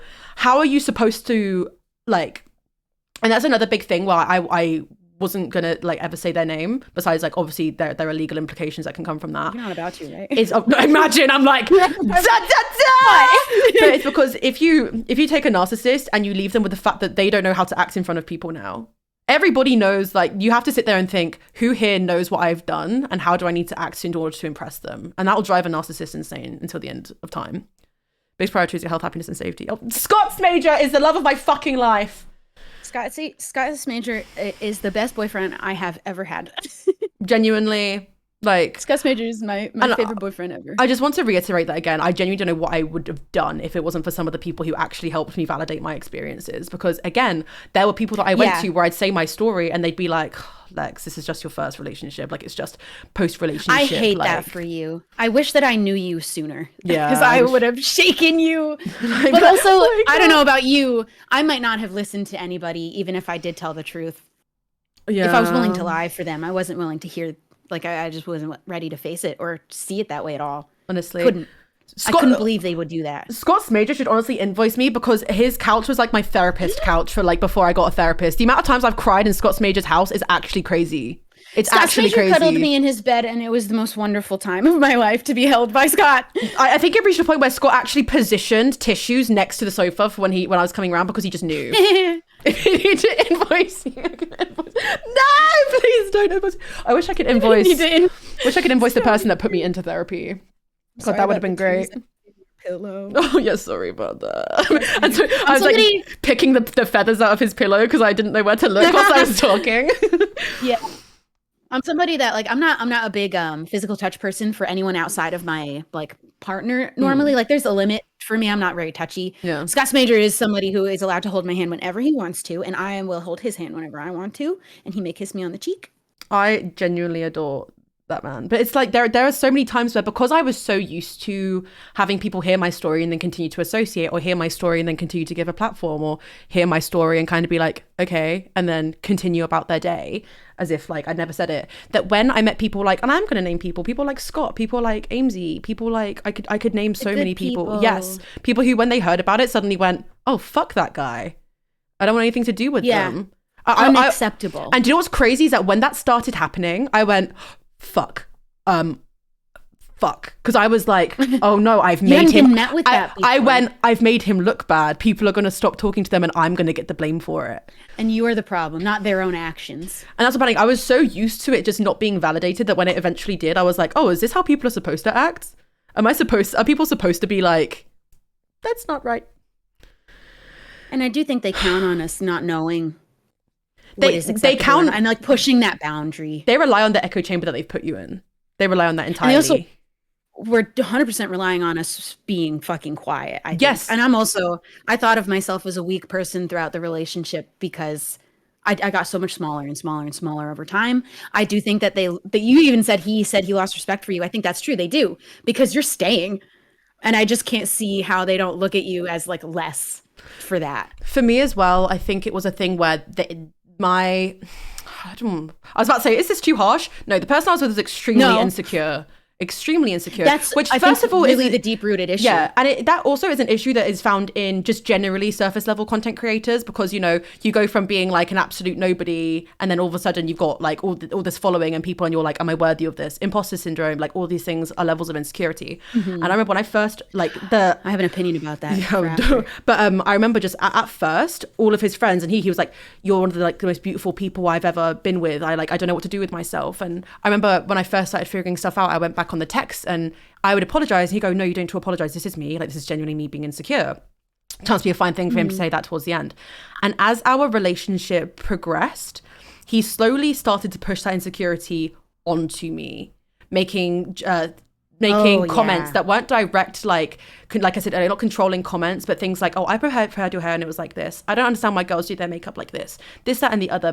Calling my friends hot, paying attention to other girls instead of me. Like if another girl would walk in, he'd say, you look really nice, and like compliment, oh, you look really cool, wouldn't say anything to me, and then would afterwards come over. Thing that you need in front of you to other people. And then would afterwards come over to me and go, oh, by the way, you look nice as well. And I'm like, cheers. And then by the end, I was so insecure. And then he would say to me, you're just so insecure. You need to sort that out. Like, you need to fix up on that. I'm insecure because you pushed it onto Wow. me. I went from like, because the thing is, do I think I'm like absolute 10 out of 10 crack? Like, no, but I back myself. I think I think I'm funny occasionally, sometimes. I think that if we were people who thought we were like, and we should think that we are 10 out of 10 knockouts, but I think that if we were people like that, we might not have been as susceptible to Yeah. being taken advantage of like this, because we also have our own insecurities. It's like everyone is, it's human. It's so human to be insecure. Whatever you're pointing out about me that you think is a problem, trust me, I've already seen it. Yeah, but then pushing his own insecurities onto me, Yeah, and then using creating that as new a ones. reason to and that's I think that's the thing that took a long time, because there was a point where obviously I had other things going on in my life at the same time, like that kind of like accentuated what he was doing. There was a point where I couldn't look in the mirror. Like, I wouldn't even look at myself. Even when my skin was doing better, because I had really bad skin at the time as well. Even when my skin was doing better, I still just couldn't even look at myself. And that's part of the reason why I can't look at photos of myself from the time that we were together. I relate to you so hard on this too, because I have had skin issues. That's a specific insecurity that like you feel like your face was taken away from you. Yeah, I look back at YouTube videos from that time and I'm like, I can't watch them. I can't watch like half the content on my channel because it reminds me, and I look at myself and I'm like, I feel like I genuinely can't look at myself during that time and think that I look nice or think that I look pretty. I can't do it. And it sucks. Even now, even and afterwards. We are 10 out of 10. Oh, on God. On God. Oh, on God. But yeah, because skin issues are hard enough to deal with, because it's something we both went through as well. That's hard enough to go through, period. Yeah. But it's just you yourself. Some people and don't you. really know. Like, that's that. But then on top of that, to have somebody who was like, oh, anyway. But that is on projection. But that's another thing. Yeah. Sometimes they project literally their own issues onto you as well. Like, it's because you become, and that's the reason why sometimes they can get rid of you so quickly and why narcissists just move on to a new person so quickly, because you become like an amalgamation of all the things that they hate about themselves. And and it's in front of their face. to the point where they think that you're the issue, and by getting rid of you will solve their issues. Well, you know what? Big fat shock. You're still going to wake up the next day the same motherfucker, and you will just continue to hurt people until you hurt somebody who won't be as nice as me and will name you. Yep. That's how I felt about shoot, I had a thought and I lost it immediately. Oh yeah, you were gonna say something about my point of insecure. Oh, I lost that already ages ago. Oh yeah, he had made a point at the end of after we broke up that he was like, maybe it would have been different if you lived here. It would not have been any different because you were the same person. You were not different. You would not have been different. Literally, I sat and I that thought was back. the issue. Exactly. I sat and I thought back and I went, what if I hadn't have said this? What if I hadn't have said this that led to this argument? What if I wasn't ill? What if I wasn't this? What if my friend hadn't died was one of the points I made to myself. Like, what if that hadn't have happened? Maybe we would have still been together. But no, you can't convince yourself Not that, him because at all. they would have found something else. They would have found something else to pick on, because you are not Whatever the issue. It is in them. It will follow them everywhere. And it does make me sad, you know, and it's pitiful. If there's one way that I will say that I feel actively about my ex consistently, is I pity them, because I remember saying to them, how have you ever been in a relationship? How's anyone ever been able to stand you? And they told me that they never used to talk about their emotions with their previous exes. And I'm like, if I was the first person to like really try and drag that out of you, then you're going to just continue to stay with people who don't question your emotions. Your friends don't question your emotions because they're scared of you. They don't want to talk about their own either. Yeah, Probably. and because that's like just a sad thing as well. So that's going to eat away at you for the rest of your life, and that's something that you are never going to run away from. Because the truth is, it is so much harder to start change and to start to show change and go against the current than it is to run with it. And if you are a sign of them having to show any kind of strength of change, they don't want it. Yeah. You could literally you could die trying. They're never going to change for you. Literally. That took me so long to realize, because again, I was so determined, not determined as in forcing myself into their life, but I was very, very sure that I wanted us to stay friends because I wanted to see them get better. And so we had a break, and then I tried being friends with them. They didn't want it. We spoke about getting back together. They didn't want it. I tried ignoring them. They didn't want it. Every single thing that I tried just was never enough for them. And it is. And what's really sad is that there was a little spark of hope, and that is really where they get you in both the relationship and out of it. There was a spark of hope where I saw them start to get better, and I was like, do you know what? I'm really proud of you. They completely relapsed. And it makes me sad. It's pitiful that it's like, you are genuinely, you don't see it yet, but you're ruining your life. And I've had people message me being like, we're waiting for them to hit rock bottom. And it's like, if I found out that my friends were saying to me that they were waiting for me to hit rock bottom, I don't know what I'd do. Is he not already there? Sadly not, because if you're rich and you're What's lower? famous and you have a platform, rock bottom takes a long time to go to, because people will cling to money and fame, and you will find people who will cling to you for money and fame, and you will find people who will not call you out on your actions in order for you to continue them and not have to take accountability. And you surround yourself with people who will not hold you accountable, because then you don't have to be accountable. So rock bottom for these motherfuckers takes a long fucking time.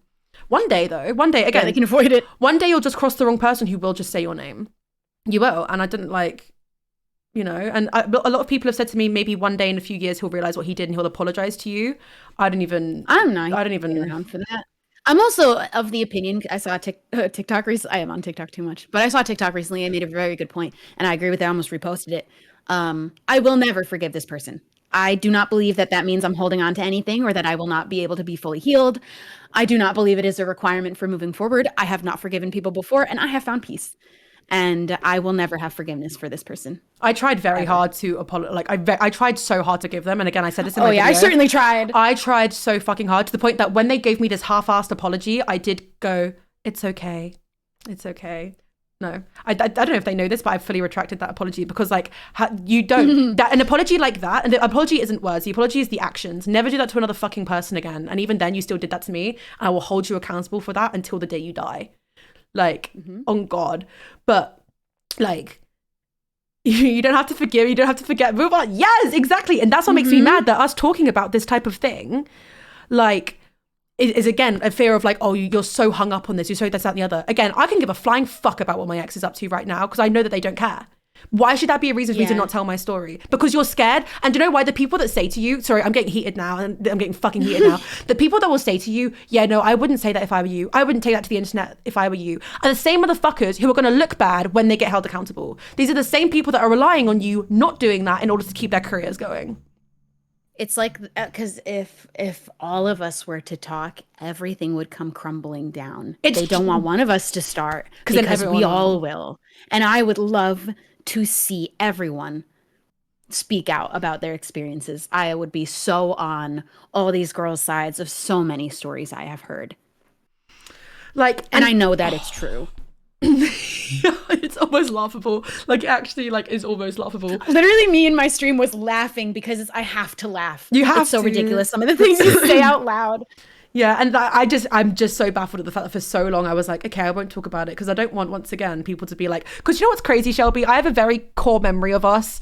We were in LA together, the place where we got the photos, we played skee ball, and it was really, really fun. Yeah, those are on my fridge. That's on my wall, I'm looking at it right now. And wait, I'm gonna let me get it. Oh no, I don't want to show the bar it was at. Oh my God, that night devolved into horror. Okay, oh my God. But I just remember we both got a drink, and we were just sat there looking at each other, and I think that this was off the back of some stuff happening to me, and I said something, and then you said something, and you both laughed, and you both just started crying.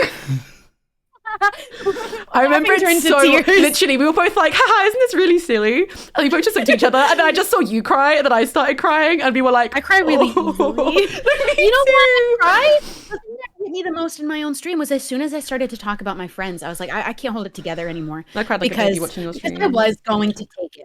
I wasn't going to talk about my story. I was just going to go quietly in the night. And I fully believe, and still fully believe, karma will have its kiss for everybody who does these things anyway. And they will eventually be their own downfall. I fully believe that. However, after talking to you and so many of my other friends, and then having them share their experiences with me, and you and other of my friends telling me how brave I am and how I've sparked inspiration, or just this feeling of taking power back. Exactly. I couldn't not say my story after that. Exactly. And if you saying that can inspire other people to realize what happened to them and speak up, and if also it helps speed run the people who did this into being held fucking accountable. If it takes us coming to the internet for you to realize that what you've done actually might be quite bad, cool. How do you speed run it? I have an opinion actually about something. That hot take. Have you ever seen creators, they get canceled, they did actually horrid things? I'm legitimately talking about messing with kids level horrid things, and then they quietly come back into content creation and quietly start making things again. I believe if you are someone who truly is trying to convince anyone that you've changed after a horrible thing like that, you would never come back. By your own choice, you would leave your own platform and never come back to a position of putting people in harm again, Oh, because that is what it is. 1000%. You don't mean it if you come back. You didn't mean it. It was you just want money again and views, and you didn't mean it. Oh, she ate with that one, Your Honor. Because like the she example ate. I can think of, like Jenna Marbles took herself away, and I don't even think she should have. I want her back. But Bring her back. She felt so deeply about how she had done some wrong to communities that she was like, I don't ever want to put myself in a position of doing harm like this to people again. I will leave. And if they come back, you didn't mean it. But this is why people stay silent, and it's why people stay complicit, because they know that if someone else is done, then they're done soon after for being so closely acquainted. Because the question then comes, once like the dust has settled, when people get exposed and once the dust is settled, it becomes the moving finger moves. Why the fuck did you stay around for so long then? And it's like, yeah, why did you? Yeah, how about that? Because how about I will this time, always this time, this hate time? the why'd you wait so long? Oh, it's the dumbest fucking argument. As in, I wish that we could explain how long it took for both of us. Until, if Rihanna is still in the chat, Rihanna could literally vouch. Even Shelby can vouch. Anyone who knows me in the chat can vouch. 4 months after shit happened with me, I was still going, but I still care for them. I still want them to do well. It wasn't that bad. For months and months and months and months and months. None of that. And you should be so happy. You should feel so gassed that you chose people like us who are not going to sit there and try and completely destroy your career and name you. Oh, you got an alarm going. I have to move my car now. Like, I don't know how long you want to stream for. I just have to quickly move my car. I'll give you, don't worry. Go move your car. I have to go outside and it's not even changed. Oh no! Got the Hello Kitty pajamas on. All right. You Be right back. Missing you already. Don't do anything. Imagine you come back. Oh no. Guys, I'm being left on my own, guys. Oh no. But like, these people should feel so fucking happy that they've gone for people who sorry, I've completely lost my train of thought. They should be so happy that they've gone for people like us who aren't going to sit and kick up a fuss about them, because they should be happy that we're kicking up a fuss about generally raising awareness. Oh, Amy and Gucky have heard me give every excuse under the sun. Amy and Gucky have heard me recount stories and then go, but I don't want to make them look bad. It's crazy. But they should feel so glad that we are sat here right now going, we want to raise awareness to actual, like, the general story of abuse. And for all I know, they could be fucking watching right now, to be so for real. And obviously I'm talking about my experiences. But one day these people will just go for the wrong person. You should be so happy that I'm not sat here right now dropping your address. Not that I would ever dox someone. That is a joke. That's a joke. But how are we doing, chat? Sorry. It's easy to excuse yourself because it hurts to realize that there was no excuse. That is the hardest part, to allow yourself to realize. The fact there are so many creators in here being so amazing, like, genuinely does speak for itself. And I'm so glad that, like, I have people like that who are around me, because for a long time I was very much stuck around for a giggle I should. Oh my God, imagine I'm just like, no, I'm not even going to make that joke. Yeah, it's just like, but both Shelby and I are very big believers in karma. But I think we both reached a point where there have been so many conversations that have led to this point, between each other, between other people who have gone through the exact same thing and aren't quite ready yet to share their story. And it's a thing of like, silence is being complicit.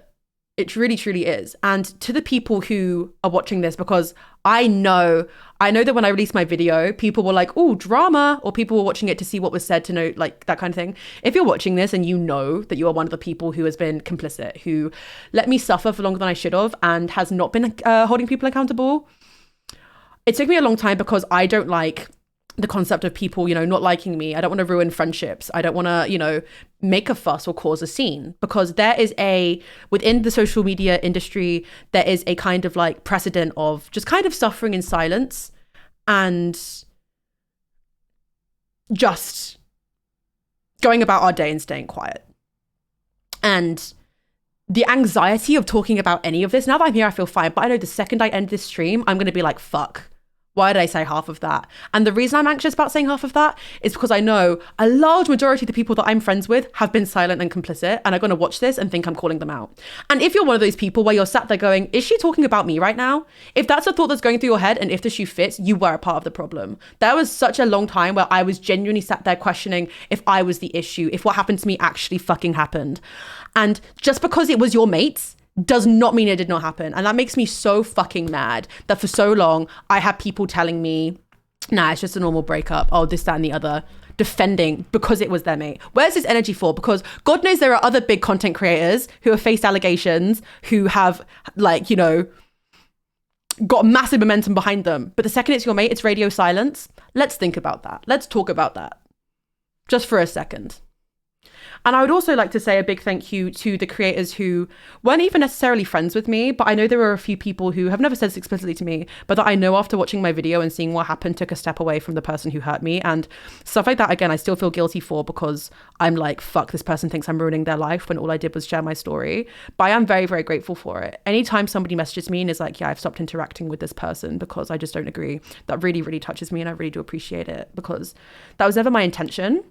I never made the video thinking, ha ha ha, going to ruin lives, but knowing that people care enough about who they surround themselves with. And again, it just reiterates the point of if a single person watches this and if a single person watches stuff like, you know, my YouTube video, and one of my mods, like I have a video that kind of explains my entire story in a way that's a bit more logical and thought out. But for so many people just think that they have to silently get over it and deal with things. And that's just not the case at all. Not saying that you have to, if you go through something like this, you have to yell it from the rooftops, and that you have to do this. But feeling like you can talk to people. There you go. If anybody wants to watch it, that's not me being, every time I share that video, I'm still like, God, I hope people don't think I'm like trying to scrounge for views. If you want like that's a bit more articulate, still an hour long because I tried to do an articulate version and it still turned out an hour long. But my big issue now is that, again, I think I've faced a lot of the struggle of being in a relationship of that nature. And my big things now are kind of dealing with the long-term issues, the anxiety, the panic, the self like perception I have. And also realizing now that there are so many people that I thought had my back that were really only truly acting from a place of self-preservation, who will be an activist and will be supportive when they can, like when it benefits them and when it makes them look good. And I'm sick of it. I'm tired of it. And again, I wasn't going to talk up. I was going to speak up about it because, again, these are people that I know in real life and they're going to think I'm calling them out. But why the fuck? Yeah, see, it just means I have a 100% failure rate when it comes to relationships. Which is the most me thing ever, to be so for real. Only I would not be in a relationship for 20 years just to like really fuck it up on my first try. But if you claim to support abuse victims yet shit your pants at the thought of condemning a friend of yours who's an abuser, you don't support victims. Oh, Maddie, that was so based and true from you. And especially don't act like you're supportive of one person when the call's coming from inside the house. Literally. They won't ruin their career by talking, they ruin their career by... Yeah, and that's like one thing that took a very, very long time for me to realize was that if you don't want to be known as a shitty person, don't do shitty things. If you don't want to be known as a bad person, don't do things that, if they're told online, make you look bad. And don't get me wrong, again, with content creation, there is a level of things being told online and things being told offline, right? And there are things that happen in my real life that I wouldn't bring to the internet, you know? But if it's something like this, I feel like I could actually make a change and actually, you know... Like, yeah, how is it so difficult to not, you know? Don't do things you could get jail time for. It's as easy as I say. Honestly, took me 3 years to recover from my ex. And here's the thing, again, it's a point that I always really, really, really want to reiterate to anybody who is going through something like this, to anybody who knows anybody that's going through this. The recovery of it is not linear. And I know for a long time, some of my friends were sick to the back teeth of me because I came up with excuses upon excuses. I went back time and time again. I cried time and time again. It took me so long for me to get into my head. And like I said, I still have days where I wake up and have a panic attack. I still have days where I don't want to leave the house. I still have days where I see someone in the distance that looks like them and I feel like I'm going to throw up all the fucking time. But I've made so much progress And the only progress now can really come with time and further therapy. But I just want to know that if you're going through something like this or anything of the sort, I'm so proud of you. And like, you just need time and the energy to recover and to surround yourself with people who are actually supportive of your recovery as well.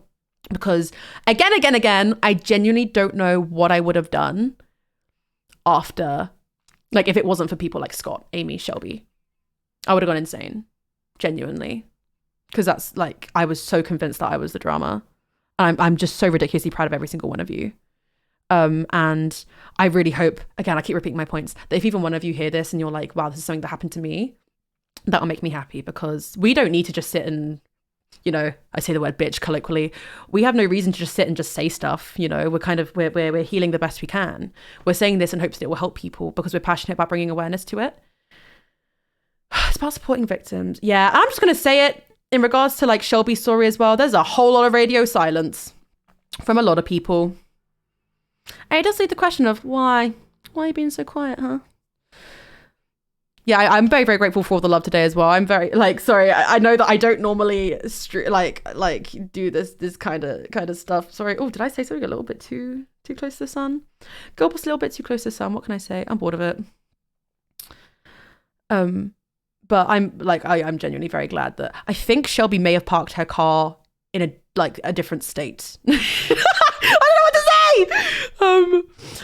But I'm very thankful for the people here that are being so lovely.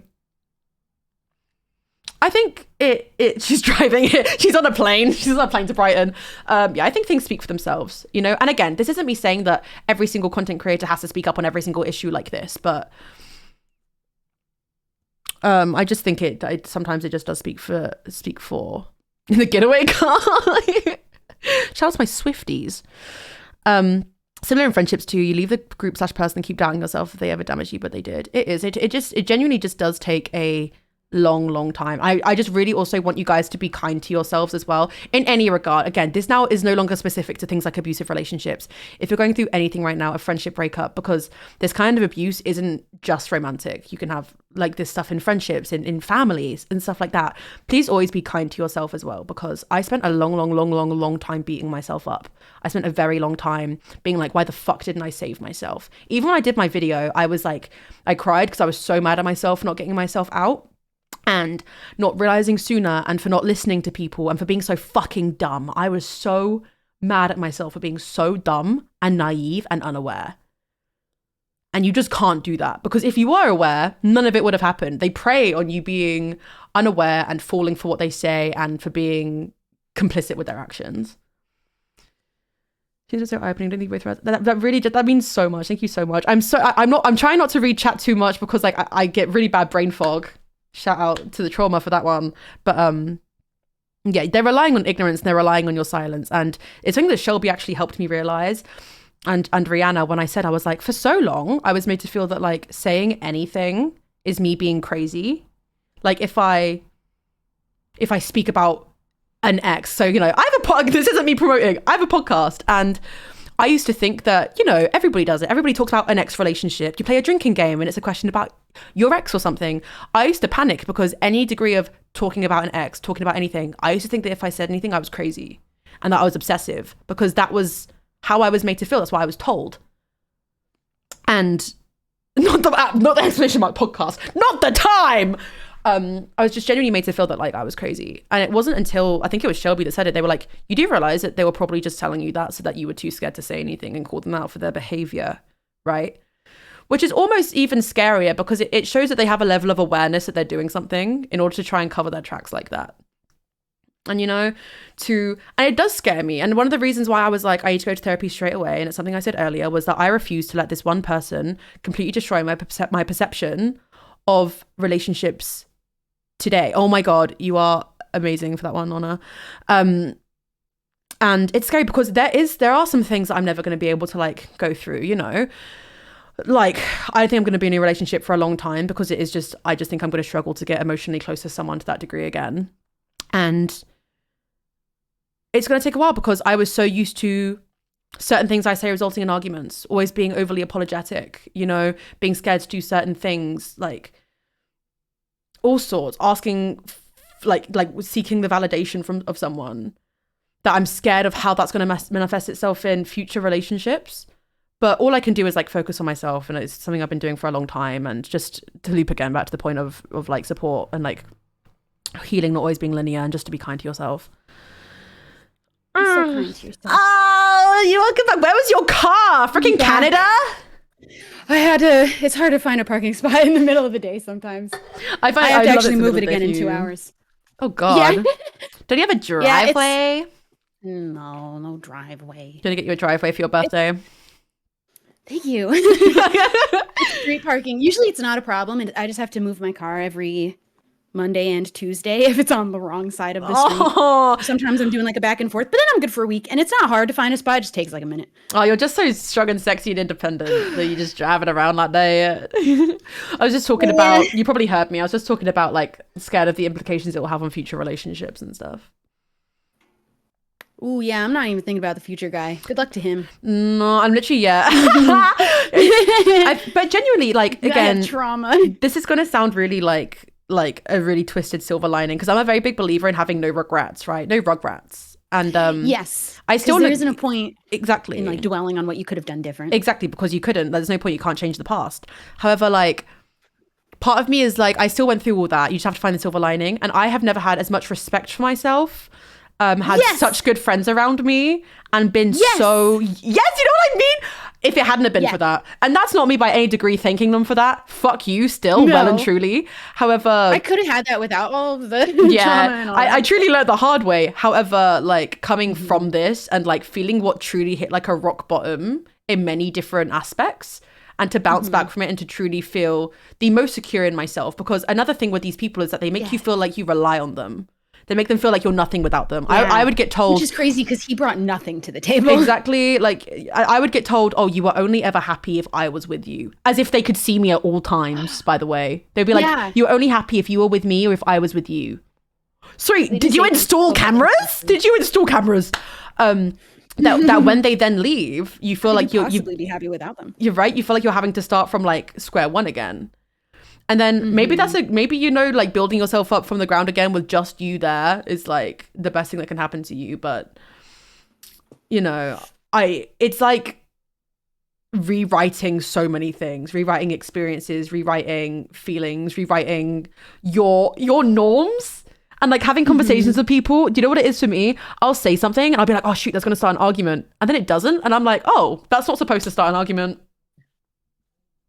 Crazy that.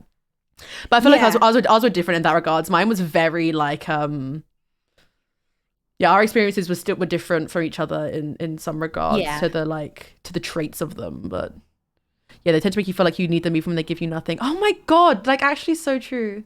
Like literally nothing. Oh my God, we've been going for 2 hours, Shelby. Has it been 2? Oh. Have you got any points? Because I could keep going. No, yeah, that's the thing. That's why I'm like, oh my God. I'm like, oh fuck. Are there any like... No, just like off of what you said, but I agree. I have not felt as like confident and happy with I'm so proud of the person that I am now, because I have grown. I feel like I'm all of the things that I would hope I would be as my best self. I'm trying to live her and be her. And I feel so close. And so happy with my friendships. I have such good people around me. I couldn't ask for anything more. Oh, I love that. And then we'll find love. That will fit in like a perfect puzzle piece.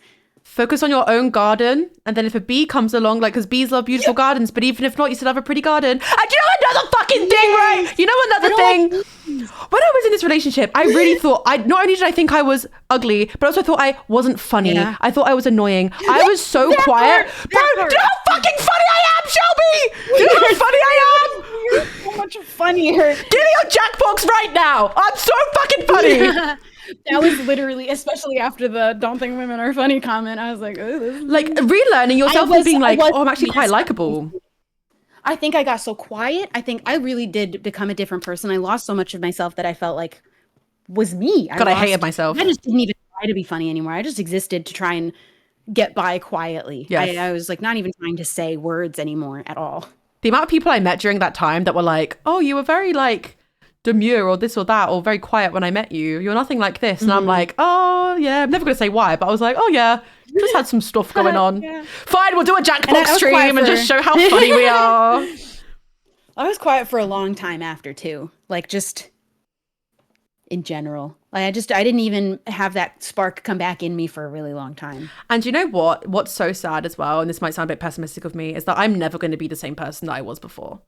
No, I think it's a good thing because I do think that we're stronger, and I actually think that I will never fall for this again. Yeah, I when I look at I saw my old roommate the other day, and we were in London, which is where I used to live, and we were just hanging out and talking, and I kind of cried on the way home because I do really mourn the person that I was before I was with this person, and in the beginning, I really should we do an all-woman Jackbox just to say?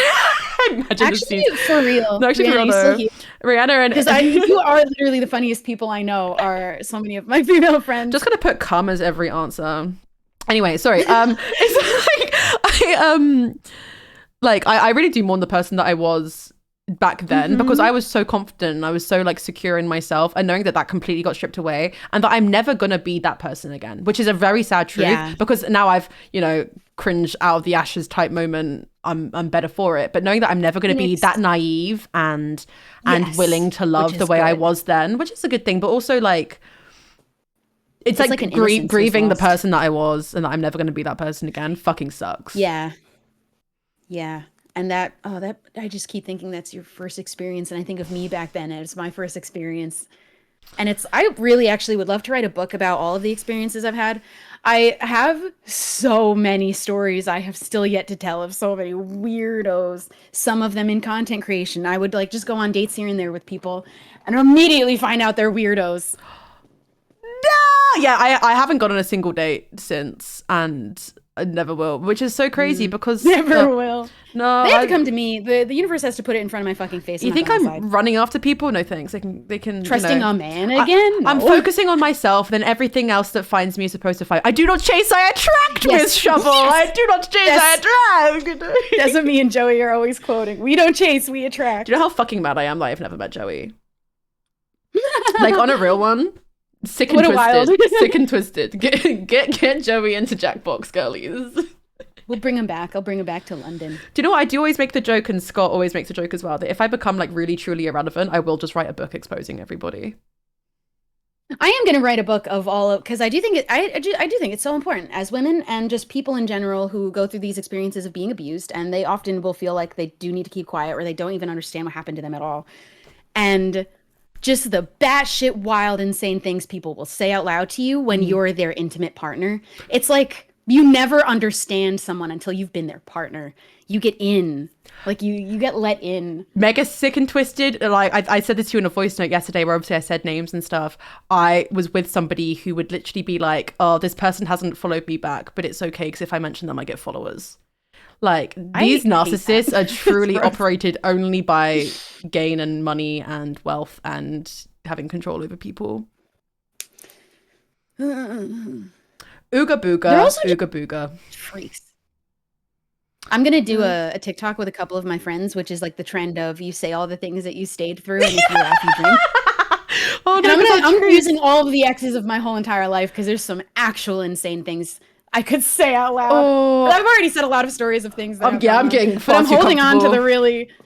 But I've had a lot of experiences of dating people for like a few weeks at a time before I'm like, no, this is definitely not gonna work out. Yeah, see, so that's unfortunately the I've thing. encountered a lot of people. I think another thing as well is a fear of like when I first met this person, they were like very perfect for me.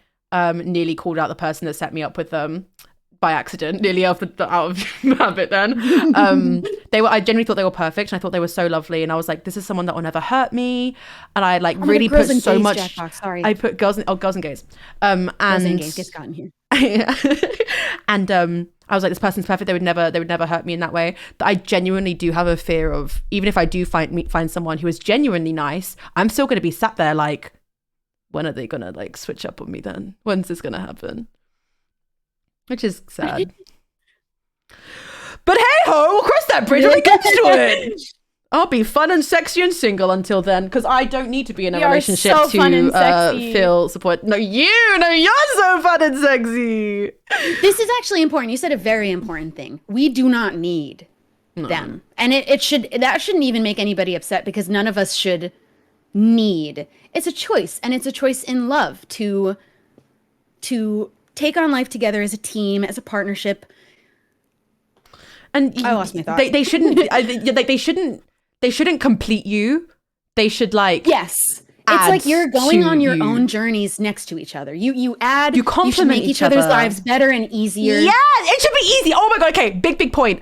Again, I'm talking as somebody who has only been in one relationship, so I don't really know this. So probably Shelby can hopefully back me on this. It should be easy. I reiterate the point that like I never had a honeymoon phase when I was in this relationship. Just what I became like, just my boundaries became like more and more like conformed to what I was used to. But from the one thing that I've learned is that it should be so easy. It should never be difficult to love someone, and it shouldn't be difficult to support someone. I don't know about you, but when I love someone, I don't have the impulse to insult them or to make their life hell or to try and ruin their life. You know, like that's just not something that should happen. So. Better relationship advice than I've ever gotten in my life. We're just, what can I say? We're pros at that. Me and all my relationships. I'm really a believer in girls sharing their stories, especially like intimate things, and not even because of being abused, but just sharing things. Because who's talking about these things with each other? How are we supposed to know what's going on? I was saying a little bit in a room with people. Literally, and I say literally one more time challenge. I was saying when I end stream, I'm like, how long is it going to take me before I start panicking and being like, I said too much? But I'm like, do you know the only people that are going to make me feel bad for saying too much? I'll give you 3 guesses. It'll be the people who are like... You want me to name names? You're like, got it. Yeah, oh, say less. But yeah, I think that's another thing I need to get used to as well, is that I start panicking about, like, after I posted my video, I was like, should I have done that? Should I have done that? Have I messed up? Have I, this, that, and the other? Yeah, there's so much I was like, should I not have said that? And should I have said more about that? And knowing that like there are people that have going to come in here and watched and like not said anything because they just want to know what we're saying and if it's anything that throws them under the bus. You know what? I wish I was messier. Oh my God. Do you know what? I wish so much that I was a messy bitch that didn't care. Imagine how differently this stream could have gone. Imagine. Yeah, that's just like never been my game, but I do kind of wish I was that kind of person. I just am not. But it's not for them. Like, it's not for, and that's not a kindness to them. It's a kindness to ourselves. No, we're just boss ass bitches and are better than that. There is genuinely no like, there's realistically no pro to like naming people besides them being held accountable by the internet. Like there's more con. I meant it when I said I think these people are dangerous. They're where is the line that they're not willing to cross? We literally don't know. Because it's also playing upon a power dynamic. Yeah. It's not right. This is my, like, I have that they talk about neurodivergent people have sometimes, is like that inner really strong sense of justice. I'm very upset when I think that something's not fair or not right. Yes. That's like a popular thing that all my friends know. If I have a little bit too much to drink, I often cry because I am genuinely deeply saddened by the state of the world. I always cry when I'm drunk. I'm a Pisces, guys. What could I say? Oh my God, it's my birthday in like 5 days. I'm a Pisces rising. Oh, makes so much sense. Oh my God. But I used to cry at everything, and that was something that was used against me so often. I used to happy cry and then be told like, you cry so much. You were happy crying? Yeah. It's evil. Well, oh my God. Okay, we've actually gone for 2 hours. That's actually kind of crazy. Yeah, is it enough? Watch us go live and like we'll give it 10 minutes and they'll be like, actually, I'm not done yet. I'm fully expecting us both to call each other still after and keep talking. The fact that I'm gonna hang up on this call, rejoin after, and be like, okay, deleting VOD. I'm scared. Now we can use names. Now we can use names. Yeah. Oh. But and I did delete my VOD, but that isn't because I want to hide my story. I just also don't want it to follow me forever. Yeah, that what made me so sad when after I did my video, if you search my name into YouTube, it was the first thing that came up. And I was like, there is no way I have made so much content over 4 years just for that to be my top result. Fuck. Shit. Yeah, and you know what? This is not the most important thing about us. And if that is for other people, they're not the people that we care about. Yeah. But we are so much more than just the things that happened to us, the worst thing that happened to us, the people that treated us the worst. And I will not be remembered for these pieces of shit. That's for sure. And don't get me wrong, we will continue to advocate for it because, again, we're talking about things. So we're talking about it not for us to, well, I guess it is also free therapy for us in a way, but we're not doing it to like try and bring hell upon our exes and to ruin lives. The amount of people that I've seen in chat go, I like appreciate you saying this is why we're doing it. And that's always been the reason. If my only reason was to try and ruin lives, I wouldn't have done it. But I'm saying it to help people. This is what I want. I want to see people actually stand up for what's right, even if they're not the victim. Yeah. So you see something wrong happening. You see your friend doing something completely out of line. Do something about it. Say fucking anything about it. Oh my God, yes. Stop letting it slide. Yes, for the love of God. Because we could have such a good circle of people if all of us were just in agreement. Let's just cut out these pieces of shit. We see the things that they're willing to do to other people. And we're like, okay, that's cool though. And also, if you're gonna not do that, at least don't message the other person when they come out with their story saying, really sorry that happened to you, huh? How about that? Just saying. Sorry, someone just followed me called Shiny Sherlock, and that's a K-pop reference, and I want you to know the person just followed me. I adore you. I totally had a point as well, and that I've forgotten what it is. But fuck, sorry, I'm just all I can hear is this song now. Fuck. I do think we have so much power. Everybody remember that. You have so much power. Yeah, you're more than what happened to you. But then also, if you're like I said earlier when I was saying about like I never saw a TikTok or anything that supported me. Like if I'd have seen this, I generally feel like if I'd watched a stream like this when I was in the situation, it would have really spelled it out for me what I was going through. But I didn't because I didn't see any resources. And again, I remember being told by the therapist, this sounds like narcissistic abuse, and Googling what narcissistic abuse was and going like, I can't explain the feeling that I felt. When I Googled it, when I got home, it was like the weight off my shoulders, the shackles that came off of me. You know that Getty image thing where it's like the sunset and the silhouette of the person with the shackles? That was so me in that moment. Like, and if we can give even a fraction of that feeling to somebody else and for them to feel, validated by what we're saying and to go because you do when you're in it. I genuinely just can't even explain to you how crazy you feel. The amount of times that I was in tears and my roommate would come in because she'd hear me crying and I'd be like, I don't know what I've done. Like, please, can you tell me what I've done wrong? I don't know what to do. I don't know how to fix this. I don't know how it started. I don't know how it's going to end. I'd be sat there begging the person I was with saying, what do you want me to do? And they'd be saying, I don't know. And they just keep going and just keep going at me. And there was never there was never an ending. There was never an outcome because there was never an issue in the first place. They just wanted to create that environment. Yeah. And because they feel powerful in that environment. That's where they're getting their power from. Exactly. So I never came across resources like this. Like, I don't know if I can call this stream a resource, but I never saw anybody that was going through the same thing because also this isn't shit that someone should go through. And in my video, I say, when you grow up, you learn to like look both ways when you cross the road and you learn to like put on your seatbelt before you drive and all that kind of shit. You don't learn, you don't learn how to deal with something like this or the signs to look out for because it shouldn't be something you ever have to learn to look out for. Oh, hot take. I think often we're not told about this stuff by people so that it can happen to us later. Ooh. It's not about men, but why are we like, I do think it's a deep issue with the way that we're each raised, men and women. Yeah, but that's where that goes back to. It is disgustingly common. Like, yeah, literally, like Aki just said, it's so much more common than people realize. We're taught to be submissive and to be led by men, and like hot take, also women are way better leaders. You know what I'm saying? But I do think it's funny that all of the stereotypes about men is supposedly like they're the better leaders. They're not emotional. Women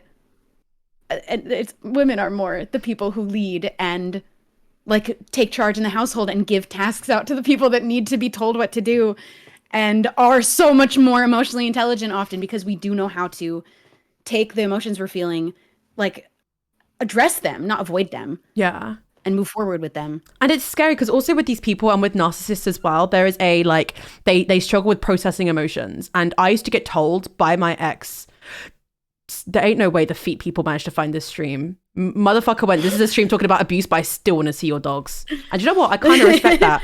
But I was with somebody who would often say to me, I don't get, because no matter like what range of emotion I was, obviously you can be upset, you can be disgruntled, you can be angry, you can be frustrated. There's a whole spectrum of that side of emotions. And I'd always get told, you're so angry. You're so angry. Even if I showed a slight disagreement or if I was slightly disgruntled, I would be told, you're so angry. And I remember calling them out on it and being like, I'm not angry. I'm just annoyed.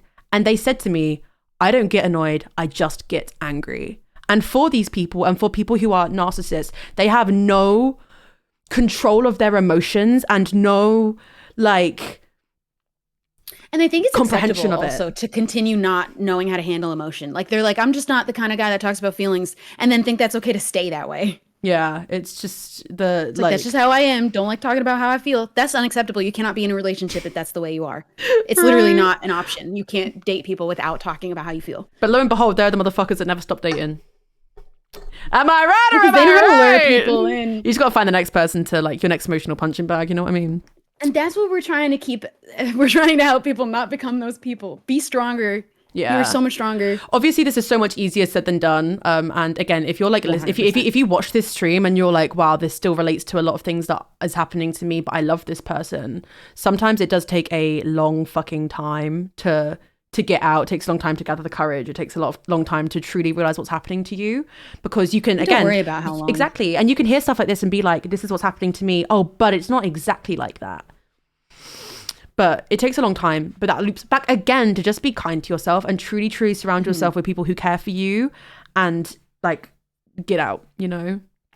And it's way easier said than done, but believe in all of you. And I'm sending everybody all my love. Communication, yes. I think you know in your gut. And again, when we were saying that we felt sick and stuff, you know in your gut when you're not being treated right. And no one who loves you would ever treat you in that way. And again, towards the end, I started getting such word vomit where I was just kept going to be like, I type out the message and then I delete it because I didn't want to give up on them. And I realized now that that was just my body being like, oh my God, Lexie, get the fuck out. And I didn't. Yeah, literally. They weren't safe situations. Our body was telling us that. Bruv. It wasn't a safe space. That's not okay. And also, please be kind to yourself if when you get out of it, you do keep going back. Again, 8 months after my breakup, I went back to them several times and tried to be friends and tried to be on good terms. Followed them, but had them muted for ages. Eventually ended up completely unfollowing each other. They unfollowed me, then refollowed me, then muted me, then unfollowed me. Like, there's this whole thing. But I'm kind of glad that they decided for me that we would be no contact by just simply never speaking to me again. Yeah, and I would have responded. It absolutely should not have been in my hands to reach out to them first after everything. So that's why I wouldn't have ever. But then just that meant we never spoke again. And I'm actually so glad. It was the cleanest break and like straight up no contact. I can keep it that way so easily. Probably the kindest thing they ever did. But I think our big main points are obviously being aware of the signs of what we went through. And then also just the big old point of if you're in the industry and you know somebody who is like this, to hold them the fuck accountable. Because again, I was very prepared after my stuff ended to be like, this person's still going to have a platform. People are still going to collaborate with them. People are still going to mention them on streams. People are still going to do this and this. But now I'm realizing the longer it goes that I'm like, why the fuck should I have been prepared for that? Why should people who know what they've done continue to platform them? Oh yeah, and we just have to be comfortable. Yeah, I just have to be like prepared for that and stuff. But so also to any of the creators that are watching, and that's what's so sad because all the creators that are watching are the ones that actually care and are serious and genuine. But if you know somebody that is doing this action, you better be at the bare minimum holding them accountable, because you don't like there is no change without accountability. And hey ho, maybe next time they won't be so lucky. So brave. And they are so weak. Yeah, I just genuinely pity them, like to an outrageous degree. It's just sad, really, that you had to hurt somebody else because you were so hurt yourself. Hurt people. No, because also, though, I've been hurt and I didn't do that shit, so. Yeah, that's actually very true. Oh, I was literally so fucking true. Wait a minute! And I didn't hurt anybody. Wait a minute, that's so fucking true! It's the way that I could never cause physical harm, ever, with intention. Oh my God. At no point when any of the stuff that was happening to me happened did I think, hey, I'm going to just do this and that. But again, there is a fine line of reactive abuse, and to also be kind to yourself. If you get driven to a point where you do find yourself yelling back, that like research reactive abuse as well, because I sat there for a while, I said this a bit earlier, where I was like, oh God, what would they say that I did? And I know there were a couple of times where I like lashed out back, obviously didn't do anything crazy, but like yelled back and probably dropped a few curse words that they might be like, this was abuse. It was not. It was me reacting to what they were doing. But yeah, if you're in a situation where you feel like you're going to inflict pain on someone because of your actions, please go to fucking therapy. Don't get yourself into another relationship. Unacceptable line to cross. People hurt people, but not always. That's the thing. Yeah.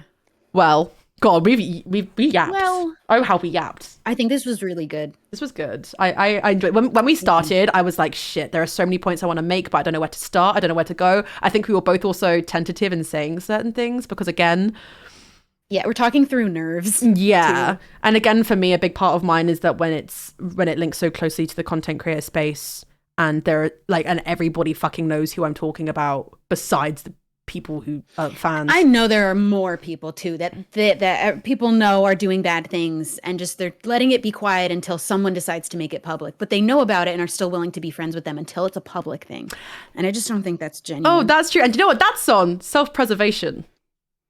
That's on self-preservation. If it takes you having to do it to look good online to show support and be active in backing someone and validating them, you're a shitty person.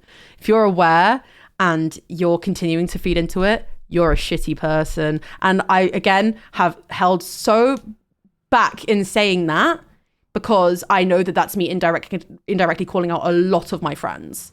Like, I know that I've called out a lot of people in saying that statement. We're expecting better. If the shoe fits. If the shoe fucking fits.